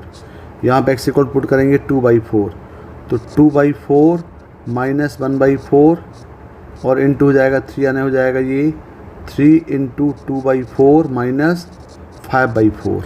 और इसको आप सॉल्व करेंगे तो ये कितना हो जाएगा, देखें ये आपका आएगा, ये हो जाएगा 1/4 और यहाँ हो जाएगा 6 भी 1/4, यानी ये आएगा 1/16। अब देखें, अब यदि यहीं पे हम इसका राइट हैंड डेरिवेटिव चेक कर लें, तो राइट हैंड डेरिवेटिव क्या हो जाएगा, इसका राइट हैंड डेरिवेटिव हो जाएगा लिमिट x टेंड्स टू 2/4, ये हो जाएगा twice of x - 1/4 into 3x - 5/4। अब आप देखें ज़रा, ये पूरा का आपके पास पूरा था ये टर्म, उसका ये ट्वाइस है, यानी पूरी की वैल्यू आप कितनी आएगी, 2 × 1/16, यानी पूरी वैल्यू 1/8 आएगी। तो हम क्या बोल सकते हैं यहाँ पे, हम बोल सकते हैं कि लेफ़्ट हैंड डेरिवेटिव और राइट हैंड डेरिवेटिव आपस में इक्वल नहीं है, तो ये इक्वल नहीं है। इसका मतलब क्या हुआ? इसका मतलब ये हुआ कि fx is not differentiable at x equal to 2/4, तो 2/4 में डिफेंसिबल नहीं है। अब हम चेक, और डाउटफुल पॉइंट क्या दिया हुआ है? एक और डाउटफुल पॉइंट आपको दिख रहा है 3/4, तो हम चेक कर लेते हैं एट x इक्वल टू 3/4। अब चूँकि आपने पढ़ा हुआ है, आपने पहले प्रूव किया हुआ है कि ये जो फंक्शन है 3/4 में कंटिन्यूस नहीं है, तो ये यहाँ पे डिफेंसिबल भी नहीं होगा। तो हम यहाँ लिख सकते हैं it is also not differentiable due to not continuous. तो इसका मतलब है कि ये जो फंक्शन है fx is not differentiable at x equal to 3/4। तो आपका रिजल्ट क्या मिल रहा है? हमें f' हम चेक कर रहे हैं, तो हमें मिल रहा है कि fx जो है ये 1/4 में तो डिफेंसिबल है, लेकिन 2/4 और 3/4 में डिफेंसिबल नहीं है। तो इसका मतलब ये हुआ कि आपका ऑप्शन, जो आपके पास ऑप्शन दिया हुआ है बी, ये ऑप्शन दिया हुआ है कि there is actually 1.01 at which the function is not continuous but not differentiable. लेकिन आपने पढ़ा, अभी आपने अर्लियर प्रूव किया था कि ये 1/4 ये आपका 1/4, 2/4 और 3/4 3 पॉइंट थे। तो 1/4 और 2/4 में तो कंटिन्यूस आया था, लेकिन 3/4 में कंटिन्यूस नहीं आया था। और यहाँ पे क्या आ रहा है? यहाँ पे आपके पास ये जो फंक्शन है ये 1/4 और 2/4, 1/4 में तो 1/4 में शायद कंटिन्यूस हो रहा है। देखें यहाँ पे, हाँ ये आपके पास ये इक्वल है, यानी यहाँ पे देखिए आप 1/4 में दोनों इक्वल है, मतलब ये 1/4 में डिफेंसिबल है, लेकिन 2/4 और 3/4 में डिफेंसिबल नहीं है। तो ये आपके पास पॉइंट मिल रहा है, तो ये भी आपका ट्रू हो रहा है। There is actually 1 point at which the function f is continuous but not differentiable. तो ये क्या होगा? आपका क्वेश्चन नंबर 6 होगा, ये आपका ट्रू हो। तो क्या होगा भाई? ऑप्शन बी क्या हो गया? करेक्ट हो गया। Option B is correct. क्यों करेक्ट है ये? क्योंकि at x equal to 1/2 in which fx is continuous but not defensible। 1/4 का मतलब आपके पास यहाँ पे 1/2 का मतलब क्या है? ये मतलब आपका 2/4 है। एक्चुअली क्या है? ये 2/4 है। इसको 1/2 भी ले सकते हैं हम। तो इसलिए आपके पास जो ऑप्शन बी क्या है, ये आपका करेक्ट हो गया। अब ऑप्शन सी देखें आप। ऑप्शन सी में क्या बोल रहा है? ये सी में बोल रहा है कि function f is not differentiable at more than 3.021। गलत है भाई, क्योंकि आपने एक पॉइंट डिफेंसिबल पाया है, बाकी 2 पॉइंट डिफेंसिबल नहीं पाया है। इसलिए ऑप्शन सी आपका क्या होगा? ये रॉन्ग हो जाएगा। ये क्या होगा? रॉन्ग होगा। अब ऑप्शन डी और चेक कर लेते हैं। तो ऑप्शन डी में क्या दिया हुआ है? मिनिमम वैल्यू पूछा है। तो ऑप्शन डी के लिए आपको क्या निकालना है? मिनिमम वैल्यू निकालना है। तो मिनिमम वैल्यू के लिए fx यहाँ पे क्या दिया है? मिनिमम वैल्यू के लिए fx, ठीक है, हम f' यहाँ पे हमें 0 करना पड़ेगा। तो हम f' को क्या कर देंगे? 0 कर देंगे। तो f' की वैल्यू क्या है? अब कोई भी इंटरवल हम चेक कर सकते हैं भाई। अब पहले हम देखें यहाँ पे कि इसके क्रिटिकल पॉइंट क्या क्या मिल रहे हैं पहले। तो यदि f' को 0 करेंगे तो ये हो जाएगा x माइनस 1/4 और 3x माइनस 5/4 इक्वल टू 0, क्योंकि हमने ऑलरेडी f' निकाल चुके हैं। इसका मतलब x इक्वल टू मिल जा रहा है आपको 1/4 और x इक्वल मिल जा रहा है 5/12। तो 2 क्रिटिकल पॉइंट्स आ गए। अब यहाँ पे हम बेबी कर्व मेथड अप्लाई कर दें, तो बेबी कर्व मेथड में देखें ये 1/4 हो जाएगा और ये आपका 5/12 होगा। अब यहाँ पे देखें तो ये आपका आएगा पॉजिटिव, यहाँ पे क्या होगा? पॉजिटिव, ये नेगेटिव और ये क्या होगा? पॉजिटिव। इसका मतलब क्या हुआ? 1/4 में क्या देगा? फर्स्ट डेरिवेटिव रूल से देखेंगे तो ये आपका मैक्सिमम होगा, मैक्सिमम पॉइंट देगा। और ये क्या देगा? आपका मिनिमम पॉइंट देगा। तो इसका मतलब मिनिमम पॉइंट कहाँ पे मिलेगा, तो fx gives its minimum point at x equal to 5/12, यानी हमें निकालना है f, so it's minimum value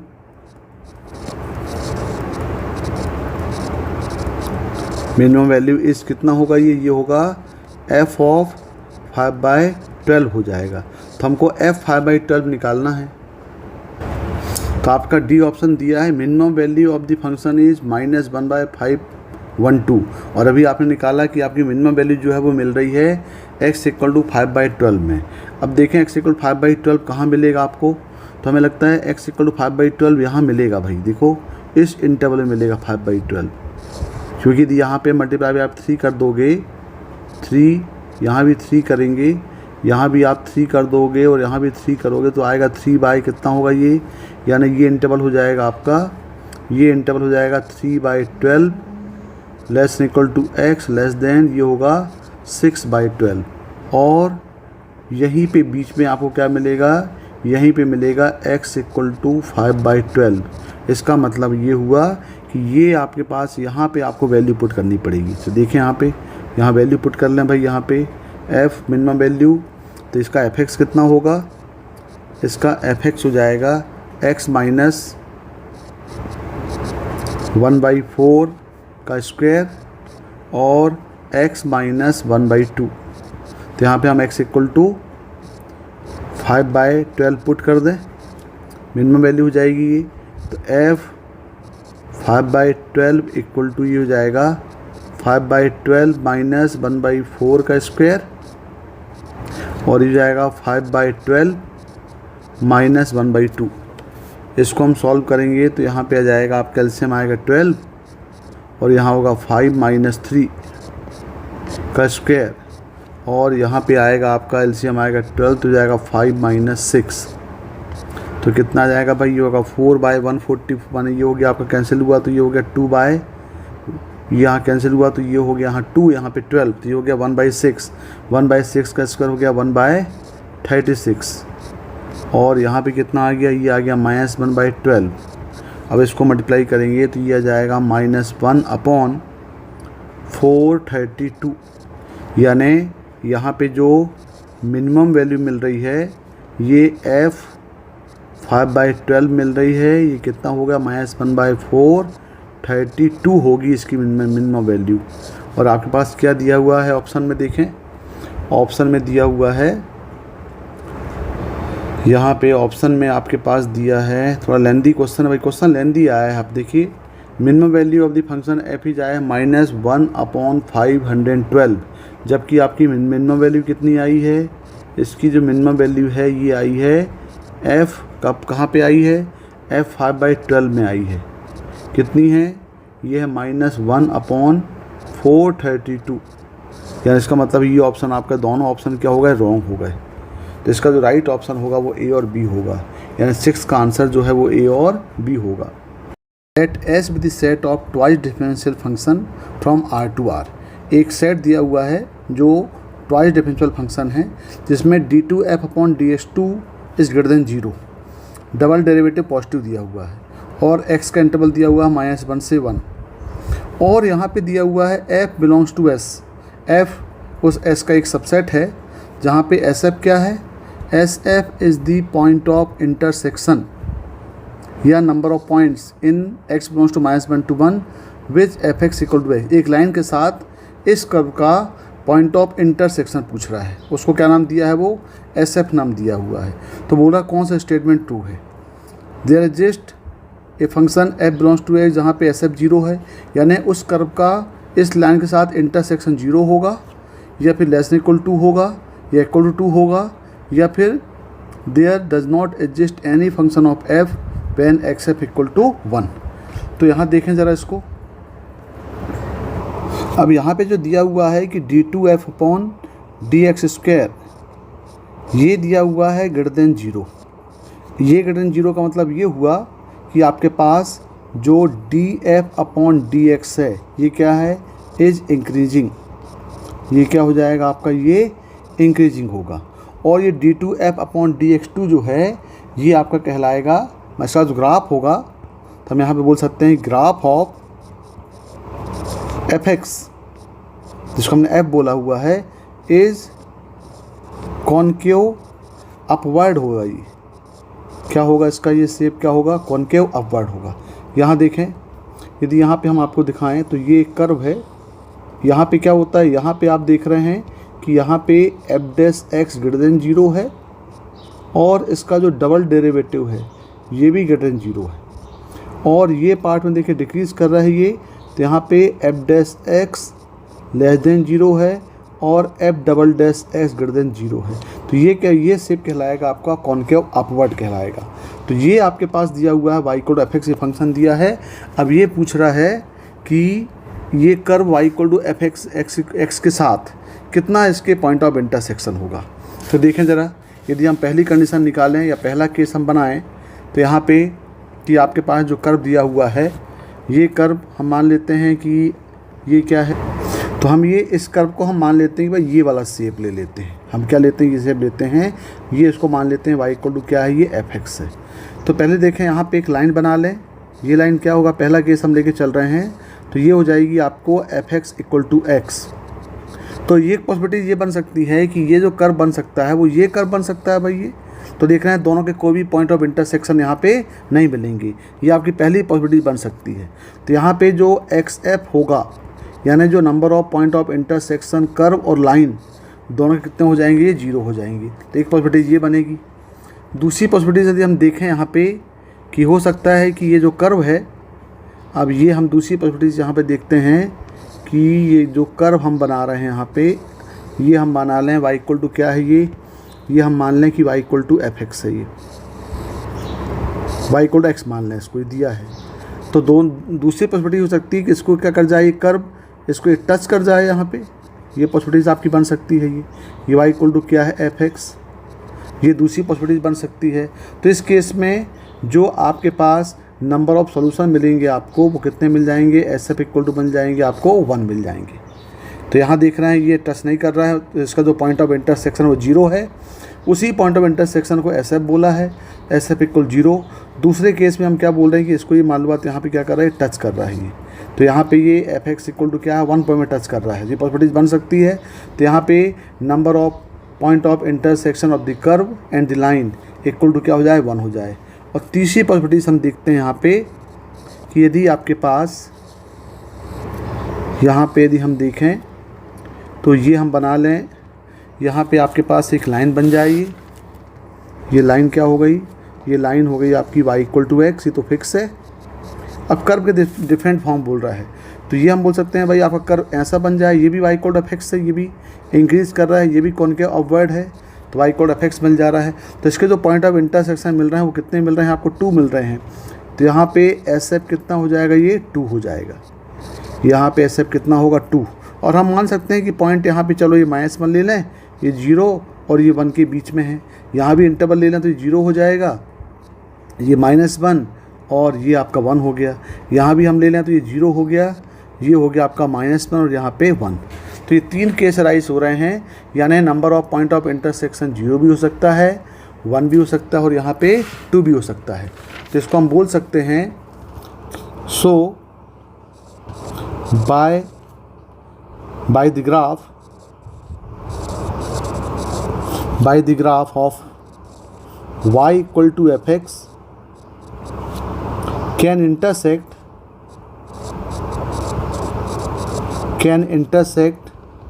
graph of y equal to x, जिसको यहाँ पे बोला हुआ है F X equal to x,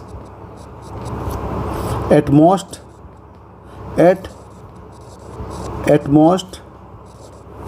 2 points. ज़्यादा कितने पॉइंट में कर सकता है, ये 2 पॉइंट में कर सकता है। इसका मतलब ये हुआ कि क्या हो जाएगा, ये 0 less than equal to X F और लेस देन इक्वल कितना होगा, ये 2 होगा।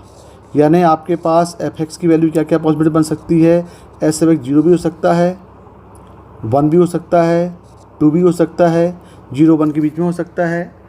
तो यहाँ पे आपके पास 0 1 2 ये तीनों पॉइंट हो सकते हैं। अब आप ज़रा ऑप्शंस देखें, तो ऑप्शन यदि आप मैच करेंगे तो देखें यहाँ पे पहला ऑप्शन बोल रहा है there exist a function F belongs to S S F equal to 0। 0 वाला केस में दोनों दूसरे को इंटरसेक्ट ना करें, तो ये पॉसिबल है, तो ये आंसर आपका होगा। दूसरा, for every function F belongs to S we have except less equal to 2, yes, यानी उसके पॉइंट ऑफ इंटरसेक्शन 0 भी हो सकते हैं, 1 भी हो सकते हैं और 2 भी हो सकते हैं, तो ये ऑप्शन भी सही है। तीसरा ऑप्शन देखें, there exist a point F belongs to S such that X F equal 2, ये भी सही हो रहा है, क्योंकि आपके पास जो रेंज आ रही है वो 0 और 2 के बीच में आ रही है। और चौथा पॉइंट दिया हुआ है आपके पास, चौथा जो आपके पास डी ऑप्शन है, there does not exist any point F S such that S F equal to 1, नहीं, ये गलत है, ये आपका रॉन्ग है, क्योंकि आपके पास तो यहाँ पे देखें दूसरा केस हमने निकाला हुआ है जहाँ पे इसके जो पॉइंट ऑफ इंटरसेक्शन कितने मिल रहे हैं, 1 मिल रहे हैं। तो इसका जो फाइनल आंसर आपके पास होगा वो हो जाएगा आपका ए, बी और सी। तो क्वेश्चन नंबर 7 का आंसर क्या हो जाएगा आपका, ए, बी और सी होगा। Okay, thanks for watching.